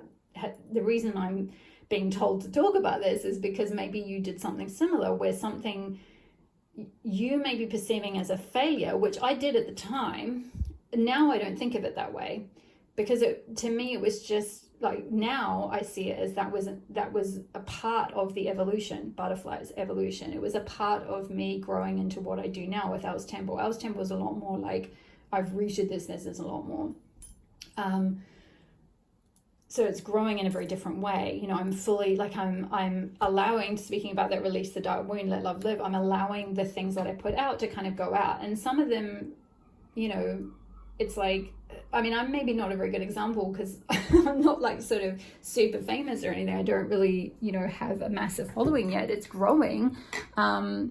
But it's just trusting that I am being called to do this. I need to just create it. Like the impulse for creation is there, and it's trusting that the right audience will find it, right? It's like putting it out and then seeing, you know, how it will grow from there. And even me doing the process of doing the writing, the blog posts and things like that is very healing, both for me and for that kind of goddess energy, bringing it out into the world more and more. Long story short, I feel like, yeah, there may be something that has ended recently, or something you've walked away from, or some kind of creative project that didn't fully get to where you wanted it to, or it didn't fully make as much money as you thought it would, or it didn't reach the audience you thought it would. But just trust that it will all be woven in. Trust the weavings. It's like you'll still use some of that. Like you'll learn something from it. You'll use some of that creativity in something else. You'll weave it into something else in some way, whether it's writing, whether it's art, whatever it might be. It's like it will still be useful in some way. You'll still draw on it in some way. No creativity, even if like you haven't fully birthed something or you haven't fully let it out in the world, none of it is wasted. It's all like good practice or good like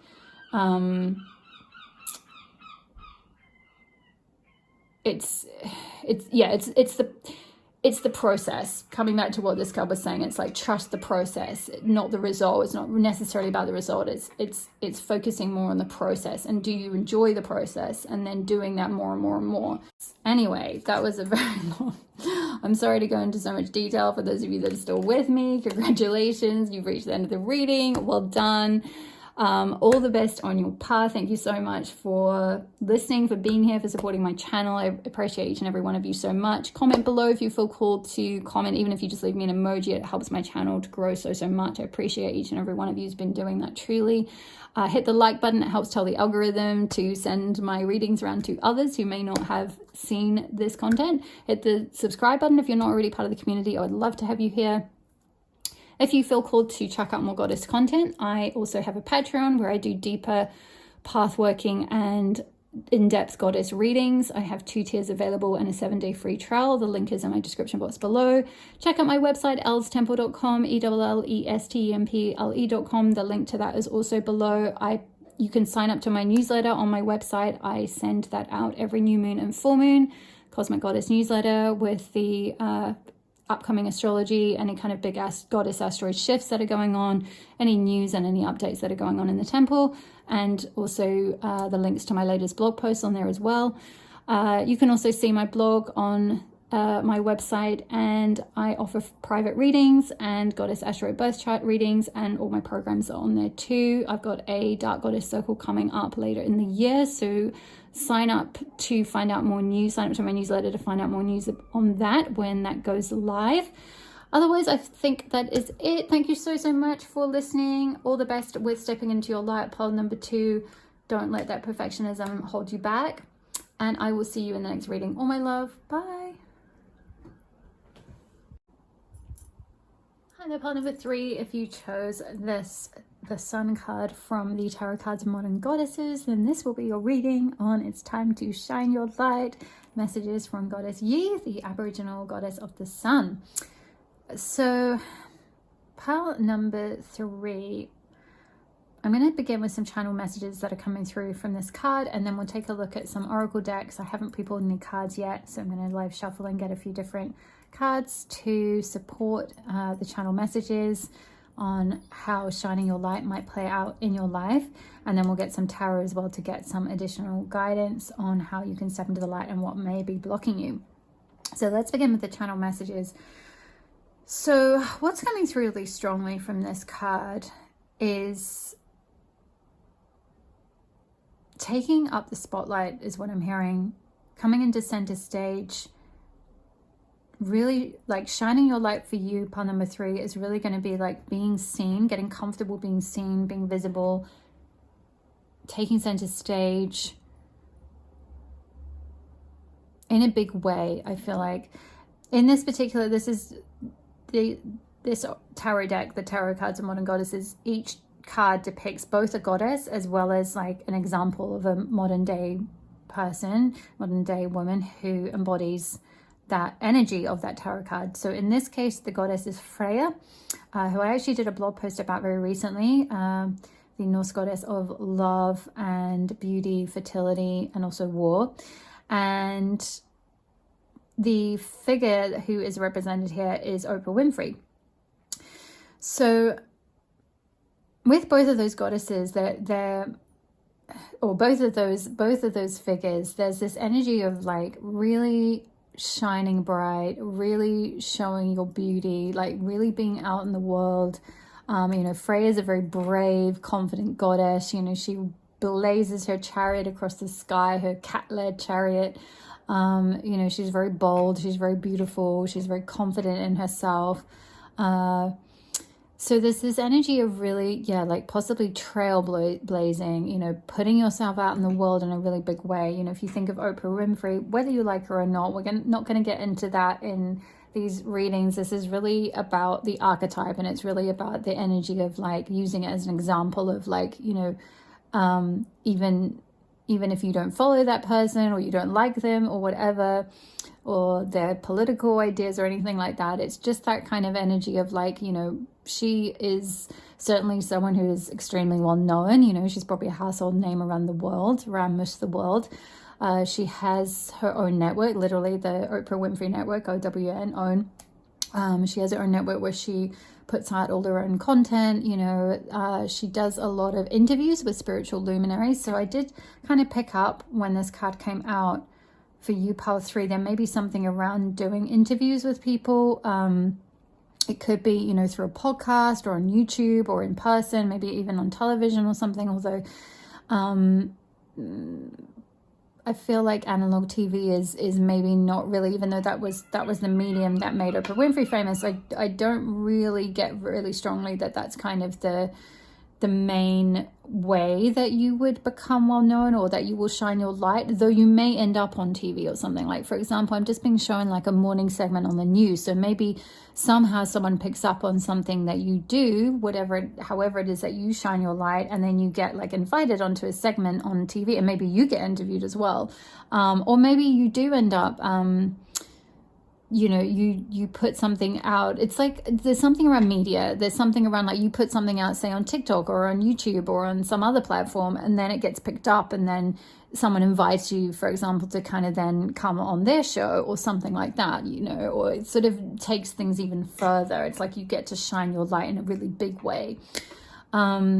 So there's something around really being seen in a really big way. There's something around maybe creating your own media, creating your own content, having that sovereignty over that content. There's something around possibly doing something related to spirituality in terms of like, yeah, the way Oprah, you know, she interviews. I mean, she interviewed many famous people and everything on her TV show, but after she started the OWN network and she put out that Super Soul Sunday series, for example, that's kind of what I'm mostly being shown is that sort of era of her life when she was kind of doing these more spiritual interviews and things like that, or philosophical interviews, you know. It's like maybe there's something around that you're going to do a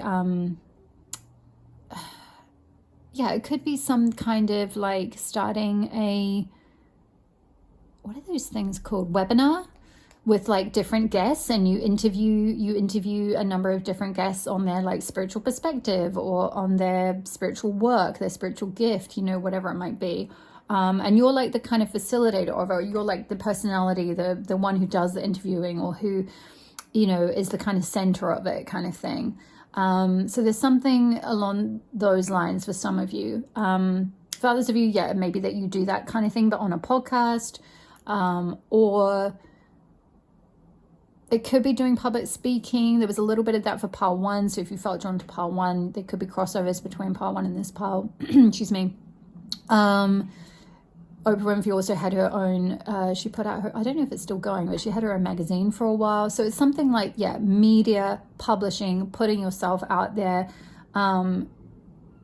possibly sharing some kind of like your your philosophy for life, you know, your philosophy for living, like, and maybe even curating different experts in different areas. Like, I'm being shown how she had, you know, she had a sort of finance guru person, and, you know, a number of other things, or like a sort of, there was like an agony aunt, and, you know, various things, and she'd sort of group them together, and they'd be on her website and on her magazine, I believe. This is a long time ago, so I don't know if any of this is, she still does it. I have no idea. I haven't sort of followed her for a while, but there's something around kind of a platform that you're either going to create, or like you're going to step into a space and kind of, if not dominate it, then be very well known, well regarded, popular. Also, similar to Pearl 1 as well, I feel like for you to Pearl 3, there's something around like you making concepts very accessible and doing it in quite a down-to-earth way. Like Oprah, you know, for whatever you might think about her, you know, generally speaking, she brought that kind of, you know, with things like Super Soul Sunday and some of the people she interviewed, she brought some of those ideas to a really wide audience. So there may be something around that as well, where you kind of, because your charisma and your style and, you know, the way you talk to people, you're very disarming. Maybe you have a way of interviewing people or bringing experts on, or something where you're just really good at like speaking to them or something. And it brings all this wisdom to light in a really accessible way for people. So there could be something around like doing something in a really accessible way, but I'm just being drawn to how kind of shimmery her gold suit is. It's like you're really meant to shine, you're really meant to sparkle. I'm also getting with the kind of the gold and purple theme. We've got this purple carpet, a purple bird here, and like she's got like a purple wings on her hairband, and there's purple on the inside of the flowers. So purple is the color of the crown chakra, which is all about spirituality, but also like royalty as well. You know, it's the crown chakra, it's the area of sovereignty. It's about stepping into that royalty, stepping into that, like, you know, being a leader. So there's something around possibly being like a thought leader, being someone who leads others, being someone who brings new ideas to the table, or brings new wisdom, you know, to some kind of area, to some kind of platform, to the people. And this could be something you're already doing. I'm kind of maybe seeing someone who's been part of something, like maybe you've already been interviewed by someone, or you have started an interview series. You might have your own podcast or something like that, or you've been thinking about starting one. There's something like that you're kind of possibly seeding, or you've already started it, that I feel like you're going to grow, and you stepping into your light as you doing that on a big scale, on potentially like a global scale. It's going to be really well regarded. So let's get into your oracle cards. I'm really intrigued with this pile to kind of see, because I'm sort of seeing potentially big fame, potentially big money. It doesn't have to be. For some of you, it may just be more kind of fame within your country, your community, your city, your particular area, your, you know, whatever the field is that you work in. But you definitely have a very, like, yeah, very charismatic, very good at interviewing, very good at meeting people and talking to them. I'm kind of getting Gemini energy for some reason. Some of you may be Gemini Sun or Gemini Rising, Gemini North Node, something like that. There's that idea of like kind of speaking to lots of different people, getting lots of different ideas from different people and kind of weaving it together. I'm hearing like philosophers. Maybe some of you are interested in philosophy. You start a philosophy YouTube podcast, something like that, or, you know, you go on TV or on a segment on something to talk about philosophy. We've got the nectar. Whoops, is it this one? No, the nectar. I feel like it's this one. A few cards came out. No, yeah, it's the nectar. Okay, so this is card number 58. Some of you may be in like later part of life, or it may be that this fame, this level of success is something that comes to you in your later life, like in your 50s or even into your 60s. So if you're not there yet, then just trust that, like, you know, whatever you're starting, whatever you're working on, it will slowly evolve. Like, I believe I can't really remember Oprah's origin story, but I think she talked about how she got fired. Like she was on TV doing something and then she actually got fired, and then she kind of then managed to get rehired somewhere else, and she started out doing interviews on something, and then eventually she got her own show, and then, you know, and on it goes. I'm sure you know the rest. But it's like, yeah, there might be something where you're kind of in the early stages of, you know, something that you're going to do eventually that's going to be really well known. Like you're starting something related to creating your own media. You're starting that platform, you're starting that to publish something, you're starting to put that podcast out there, and it's like just starting small, but eventually it's going to grow. And it's like you are this nectar, it's like divine nectar that you're here to like share with others. So yeah, it's like, you know, beautiful wisdom, beautiful teachings, beautiful divine wisdom, beautiful philosophies, beautiful ideas. You're here to kind of like drip them down to people with that hand kind of dripping down to that flower. It's like you're here to share that nectar. I love how the colors as well, this is very like goldeny, like the sun. It kind of looks really similar, the rays of the sun kind of pouring out here, and there's a lot of sort of pinky purpley goldy energy, sort of purple on the outside. So yeah, spiritual energy, spiritual wisdom, spiritual nectar that you're here to kind of share with others. Let's get a few more cards.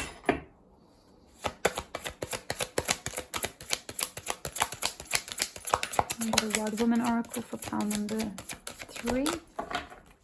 Get some more guidance. Get a Wild Woman Oracle for pile. What's going on the floor? Okay, we've got Season of the Witch with Magic card number 16. Okay.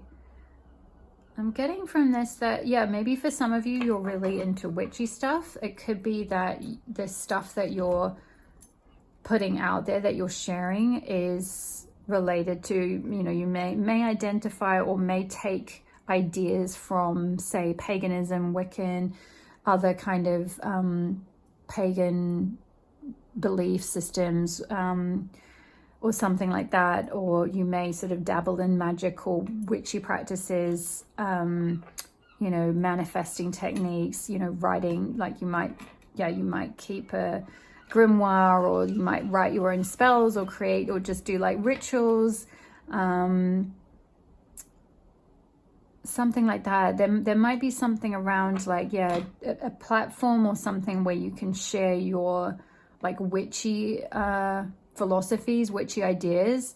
So yeah, I'm kind of strongly getting a podcast. So maybe some of you are starting a podcast about like kind of witchy related stuff, or like where you interview other witches, like other people who do, you know, similar things, who believe similar things, who practice similar things, you know, other sort of entrepreneurs potentially who work in that field, or who do, you know, who have created businesses around, you know, selling products or services related to kind of witchy things. Could be something like that. There's definitely more of a demand for that kind of thing, particularly since, I mean, I feel like it's sort of been growing generally. I mean, you only have to look at, there's so many books that have come out in the last few years around like a lot of the witch hunt stuff, and, you know, even just all the type of like books on nature and crystals and all that kind of thing. Even if they're not sort of officially sort of witchy or pagan or Wiccan or anything, they're still kind of in that realm, in that kind of sphere of like, you know, yeah, like things around rituals, things around the wheel of the year, things around, you know, like how to manifest, things around using crystals, using essential oils, using plants, herbalism, all that kind of stuff. There's been an absolute explosion in the last few years. So, you know, you could be really riding the wave of that in some way. Maybe this is something you started a little while ago and you've just been chipping away at it, and then like becoming more and more known as that kind of thing grows. Like I'm seeing someone who's maybe on Instagram, or even TikTok, or Witch Talk as it's sometimes called. You could have a channel or a platform already, or be thinking about starting one. I'm gonna fight like a girl card for pile. Ooh, that came out fast. The fairy tale fight. Ooh, I love that. Okay, let's see. I'm gonna read from the book for this one. Card number 8. There's a lot of balance here. We've got all even numbers so far. Card number 58, card number 16, and card number 8. So 8's twice, and then 16, which is 2 8s. So yeah, a lot of balance. Abundance as well. 8 is a number of abundance and manifestation. So, oops, why did I turn to the wrong one? Einstein said, if you want your children to be intelligent, read them fairy tales. If you want them to be more intelligent, read more fairy tales. A book is not the sum of its parts, or it would be tree and pulp and glue. A book is a portal. Step through, read your fairy tales, let them challenge the way you see the world, your current situation, your own life. Let yourself be silently drawn by the stories that you love. Once you have dwelled in a book and absorbed its truth, you do not return the same. You come back into your own life with new perspectives, insight, and knowledge you didn't have before. These are weapons in the war against mundane reality and have the power to forever change the way you handle challenge. A book is a portal. Let them challenge the way you see the world, your current situation, your own life. Let yourself, particularly that part about let yourself be silently drawn by the stories that you love. There's something about, the stories that you love. Maybe for some of you, you love books, or you're into writing, or maybe you're going to start some kind of platform, some kind of media thing related to writing or books or interviewing authors or something like that. Interesting. Would just allow yourself to be inspired, and in this particular card, and both these cards, the figures are reading a book. This one kind of looks more like a book that she's writing herself though, whereas this one looks like a book that's already been published and written. So maybe for some of you, this is putting your light on the world, is going to be publishing something, publishing a book, a blog, a manuscript of some sort, some wisdom in some way. It could be through social media, or it could just be through the printed word, or in magazines, starting your own magazine. We get a Rose Oracle card for pile number 3.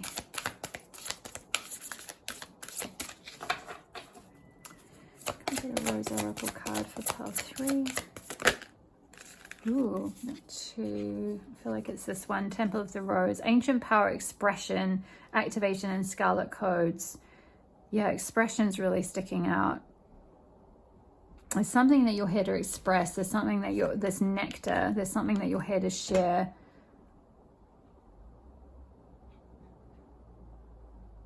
I feel like you're being activated.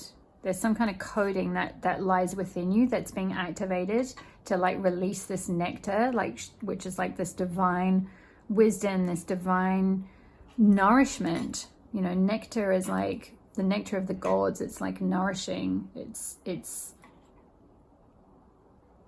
delicious, it's sublime, it's beautiful. It's very feminine energy, very divine feminine energy. Ancient power, yeah, I feel like there's it's like you already have a certain power to pile 3, where it's just like bringing that out in the world, like not squashing your power, not letting it dim, not suppressing it in any way. It's like you already have it within you. You already have it within you to be very powerful in the world, I feel like. Let's get a Lither Oracle card. Seasons of the Year Lither Oracle card for pile 3.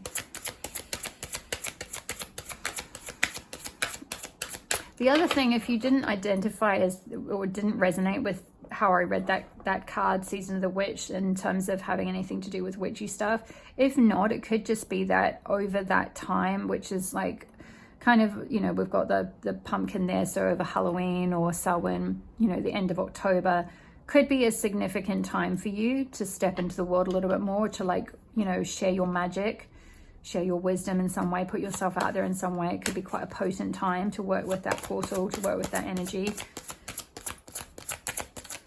We get a Seasons of the Witch card. Bike ride 1, card number 1. It is in the stillness and presence of the journey that you will find yourself exactly where you need to be. Okay, I'm going to read the guidance from this card. Where have they done with the book?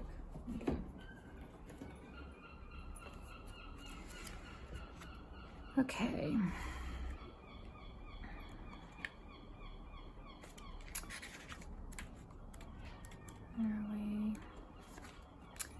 unhurried, enjoying the moment the long way home. Some summer days beg for a slower pace, those days when the sun is shining but there's just a bit of a breeze to keep you cool. Flowers are dancing in meadows, birds are singing along, and a butterfly comes to rest on your shoulder as though to remind you to stop and enjoy the little things. Then there are days when you just don't feel like being rushed or productive. Those days when you'd rather spend time doing what you love with who you love, and when you take the long way home, not because you have to, but because the world can wait. Pulling this card is your sign to embrace this kind of day. It will appear when you are rushing through life without being present for it. You may recognize the symptoms of moving too fast, feeling anxious, doing a lot but accomplishing very little, a lack of focus and getting lost in daydreams, feelings of doubt or confusion about the future, or a deep desire to do nothing. These feelings aren't manifestations of laziness or a lack of motivation. They are reminders that there is more to life than work and checking off another item on your to-do list. And there's a presence practice here, which I'll hold up to the camera in case you want to do it in your own time. There we go. So it's just talking about like focusing on your breath, focusing on feeling, focusing on sound, focusing on sights, and then on the last breath, combining feeling, sound, and sight to create a slower, intentional, more intimate experience of presence. So yeah, practicing some mindfulness, meditation, maybe if you've got a bike, going out on a bike ride, getting out in nature, going for a nature walk, observing nature, and like just mindfully looking at, you know, everything you're seeing on your path, observing what's on your path, looking at the flowers, looking at the butterflies, looking at the sky, looking at the leaves. There's something about needing to be present. I feel like that's where you'll get your magic. That's where you'll get your ideas. That's where you'll be able to connect in with that nectar that you're meant to kind of bring through you and express to the world. Also maybe reading books as well, just taking time out to read. Get engrossed in a novel, get engrossed in you know, a fairy tale or a modern day fairy tale. You know, stories that are actually uplifting and magical. You know, maybe reading some like a fantasy novel or magical realism or something, the type of genre you used to read maybe as a kid. Actually, whoops, I'll finish with the Sacred Rebel card. Let's get into your tarot now to get a bit more of an idea of some guidance for next steps for pile number 3. So what does pile number 3 need to know about stepping into their light? What does pile 3 need to know or do? Whoa. Okay, 5 of Cups. All right, so there may have been some kind of disappointment in the recent past. Something that you'd like emotionally invested your energy into that has like, well, you've perceived that it's kind of drained away. You've perceived that it's not worked out, that, you know, you're just getting the other card that dropped on the floor. You've perceived that it was maybe a waste of your emotion, a waste of your energy, a waste of something that you've poured into something. But, you know, as always with the 5 of Cups, it's to do with perspective. And this card was talking about changing perspective. A change in perspective. There's a need to kind of just turn around and see that the cup is like half full. There's still 2 cups that are waiting for you. So yeah, for many of you, I kind of feel like this may be, you may be sort of reaching a midpoint in your life where like you've kind of tried a number of either different career paths or different things that you've kind of poured energy into, different long-term projects or goals or something like that, and they maybe haven't worked out. But there's still, there's still this like 2 of Cups here. There's still time left. There's still some magic that you're here to create. There's still something that you're meant to kind of bring to the world that you maybe just don't quite see yet. It may be that you're undergoing an activation actually to kind of bring this through. And we got Queen of Cups as well. Yeah, this is coming out over this bike ride card. There's a need to kind of listen to your intuition, listen to your emotions, listen to what your inner self is telling you. Maybe for some of you, getting out swimming, getting out in nature could be very helpful to connect in with your intuition on your next steps and to help you feel more like hopeful about your future.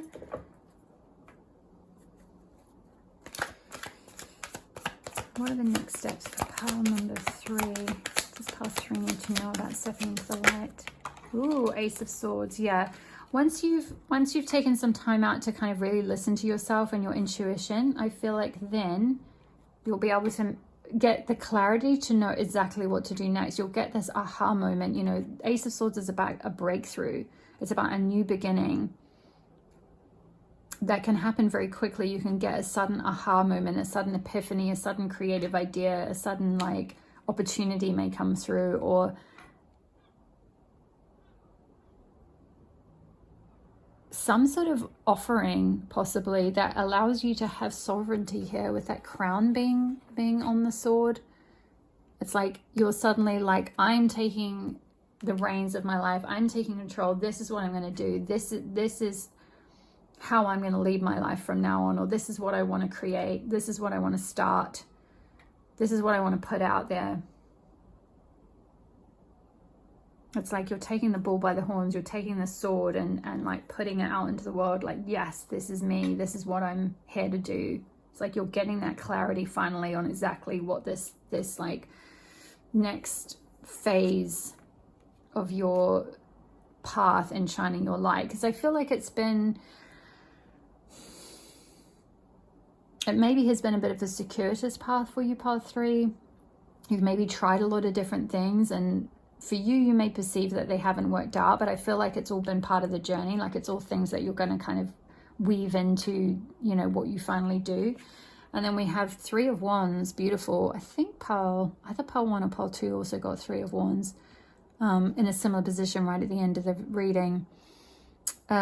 This is, the rainbows, which is symbolic of, you know, the light that comes, the color that comes after the rain. So after something disappointing, after a release, a purge, a disappointment, something sad, that the rainbow comes out, which is a sign of hope, a sign of good things that are to come. And we've got this figure going off on like an adventure, and she's looking into the future, or they're looking into the future, like envisaging what they want to see in their future. You're getting clear about what you want to plant. You know, we've got these 3 Wands here, which is wands are connected to creativity. So it's like you're getting clear on exactly what creative project or exactly what you want to create, what you want to see manifest in the world. You're like, okay, I want to see this, and I also want to see that, and I also want to do this. Like I want this platform, I want this amount of money, or I want this amount of reach, this amount of impact, this amount of fame, or this amount of being of service to people. It's like you're starting to get really clear with the Ace of Swords, the clarity, cutting through the confusion or the murkiness with the dark clouds. They're clearing that away. You know, there's a lot of clouds here in this 5 of Cups. So you may have been feeling very like under the weather, kind of gray, despondent, feeling very like heavy and disappointed. And then that's clearing as you start to listen to your intuition, listen to your emotions more, connect in with your spiritual self. You'll get that clarity, and then you'll start to see the way forward. You'll start to see the path ahead. You'll start to see where you want to go, exactly what you want to carve out for yourself.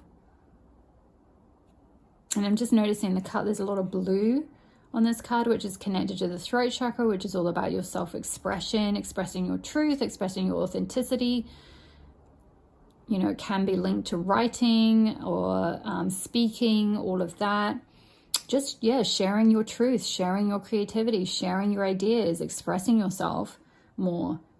And then we've got a lot of green, which is very grounded energy. It's very earthy energy. It's connected to the heart chakra. It's all about doing what you love. So I feel like going forward, once you've kind of taken this time out to really listen to yourself, and then sort of cleared space for this clarity to come through, you're going to start living a more kind of heart-centered way of being, like following your heart, essentially following your bliss, going after what you love to do, going after what brings you joy.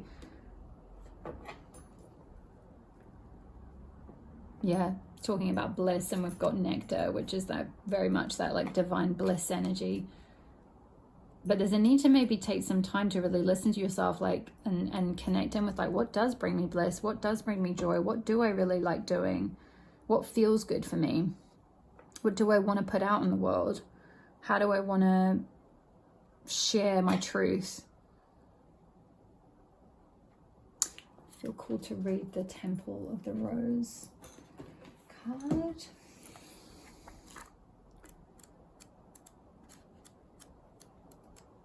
There it is.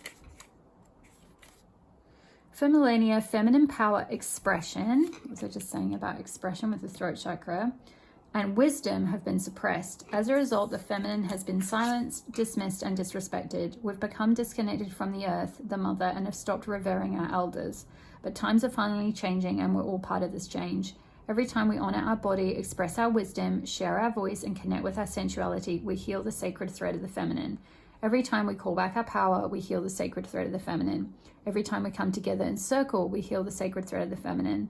Every time we honor our cyclic nature and the cycles of nature, we heal the sacred thread of the feminine. Regardless of which gender you identify with, if any, this is a card of calling back your power. It's a card of expressing your truth no matter what it is. It's a card of sharing your soul's voice and singing the song that you came here to sing.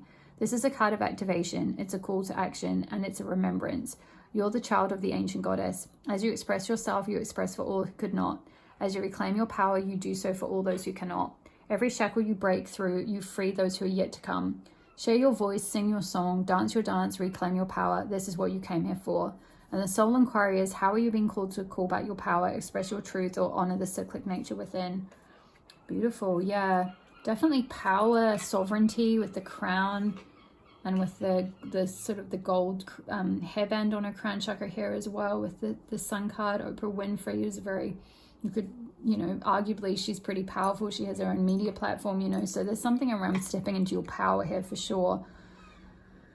The power to manifest with that season of the witch and magic. The power to create with that 3 of the wands. Power to express.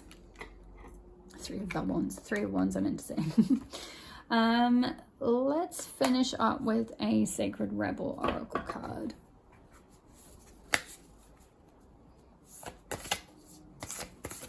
Ooh, that came out fast. She feels, she knows. Okay. Card number 22. Some of you may be life path 22, which makes a lot of sense with that ancient power and expression and activation, Temple of the Rose, because life path 22, it's a master number. It's a big life path. Same with life path 11. It's usually a spiritual life path calling. Definitely a lot of power, definitely here to express something, to share something, to live like a soul calling. You don't have to be, but that just maybe for some of you, you might be life path 22 or have 22 in your soul expression number in your numerology chart or something like that. So an illumination is erupting from within you as a vision that is bringing what was once obscured with that 5 of Cups and all the clouds into clarity. What was I saying with the Ace of Swords bringing clarity? I love how this reading, these cards always tie up a lot of what happened in the rest of the reading, which I love. So yeah, you're definitely getting some clarity. You're definitely getting illumination. This is not likely to happen as a blinding, shocking insight, but as more of a softer, gentle knowing. That's that nectar energy. It's like that divine feminine, soft, very pink. Yeah, very pink, very feminine energy. Regardless of how you identify, that doesn't have to be for women. It's for anyone. This insight will assist you. Oh, sorry, I didn't read the rest of it. It's a softer, gentle knowing. It is like knowing something without understanding exactly when or how you came to know it. This insight will assist you and you are asked to honor it. You will know which insight it is at the right time. Your heart will tell you. Queen of Cups, listening to your heart will tell you. You are therefore being asked to rely upon the clarity that is coming to you now or has just recently come. Gently but firmly from that place of knowing, intend to act and take your next steps forward. This oracle comes to you with guidance, particularly about long-range or long-term developments. Something that is far bigger than the immediate situation, issue, or moment is of importance, although you will only have a dim sense of that possibility at best. What was I saying at the beginning? I think it was with this card maybe, because I was talking about 58, and some of you might not really have a sense of what this thing is that you're going to grow into, because it may be something that kind of evolves through your life and happens in a bigger way when you're a little bit older potentially. So yeah, it's going to evolve. The situation you find yourself in right now may not be one of joy. Yeah, that's that 5 of Cups. Something's not joyful, something's not making you happy.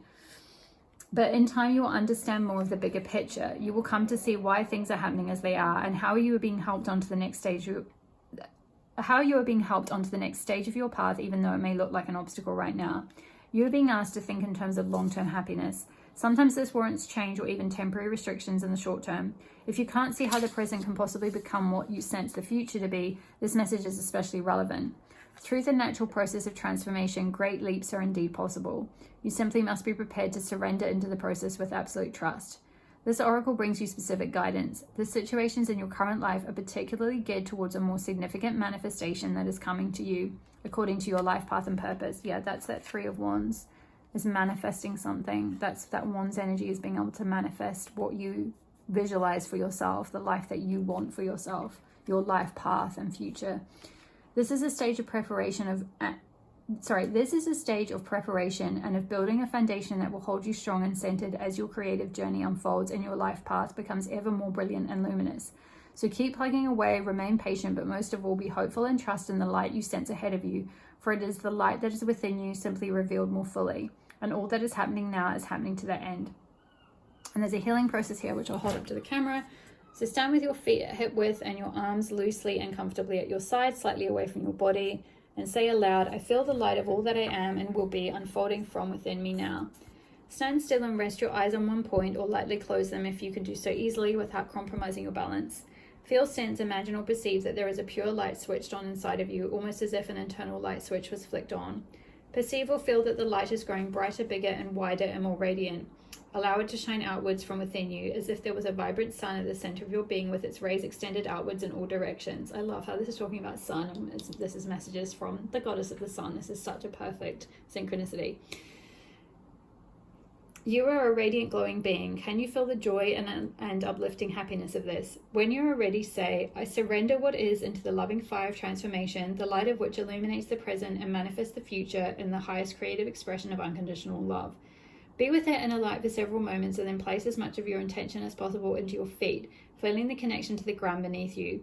Feel the present moment by being aware of the physical sensations of your feet. Feel their coolness or the warmth. Are they tingly, cold or stiff and in need of some flexing and stretching? Move your feet as you wish, and in your own time, simply open your eyes, move around and return to your day or evening. You have completed your healing process.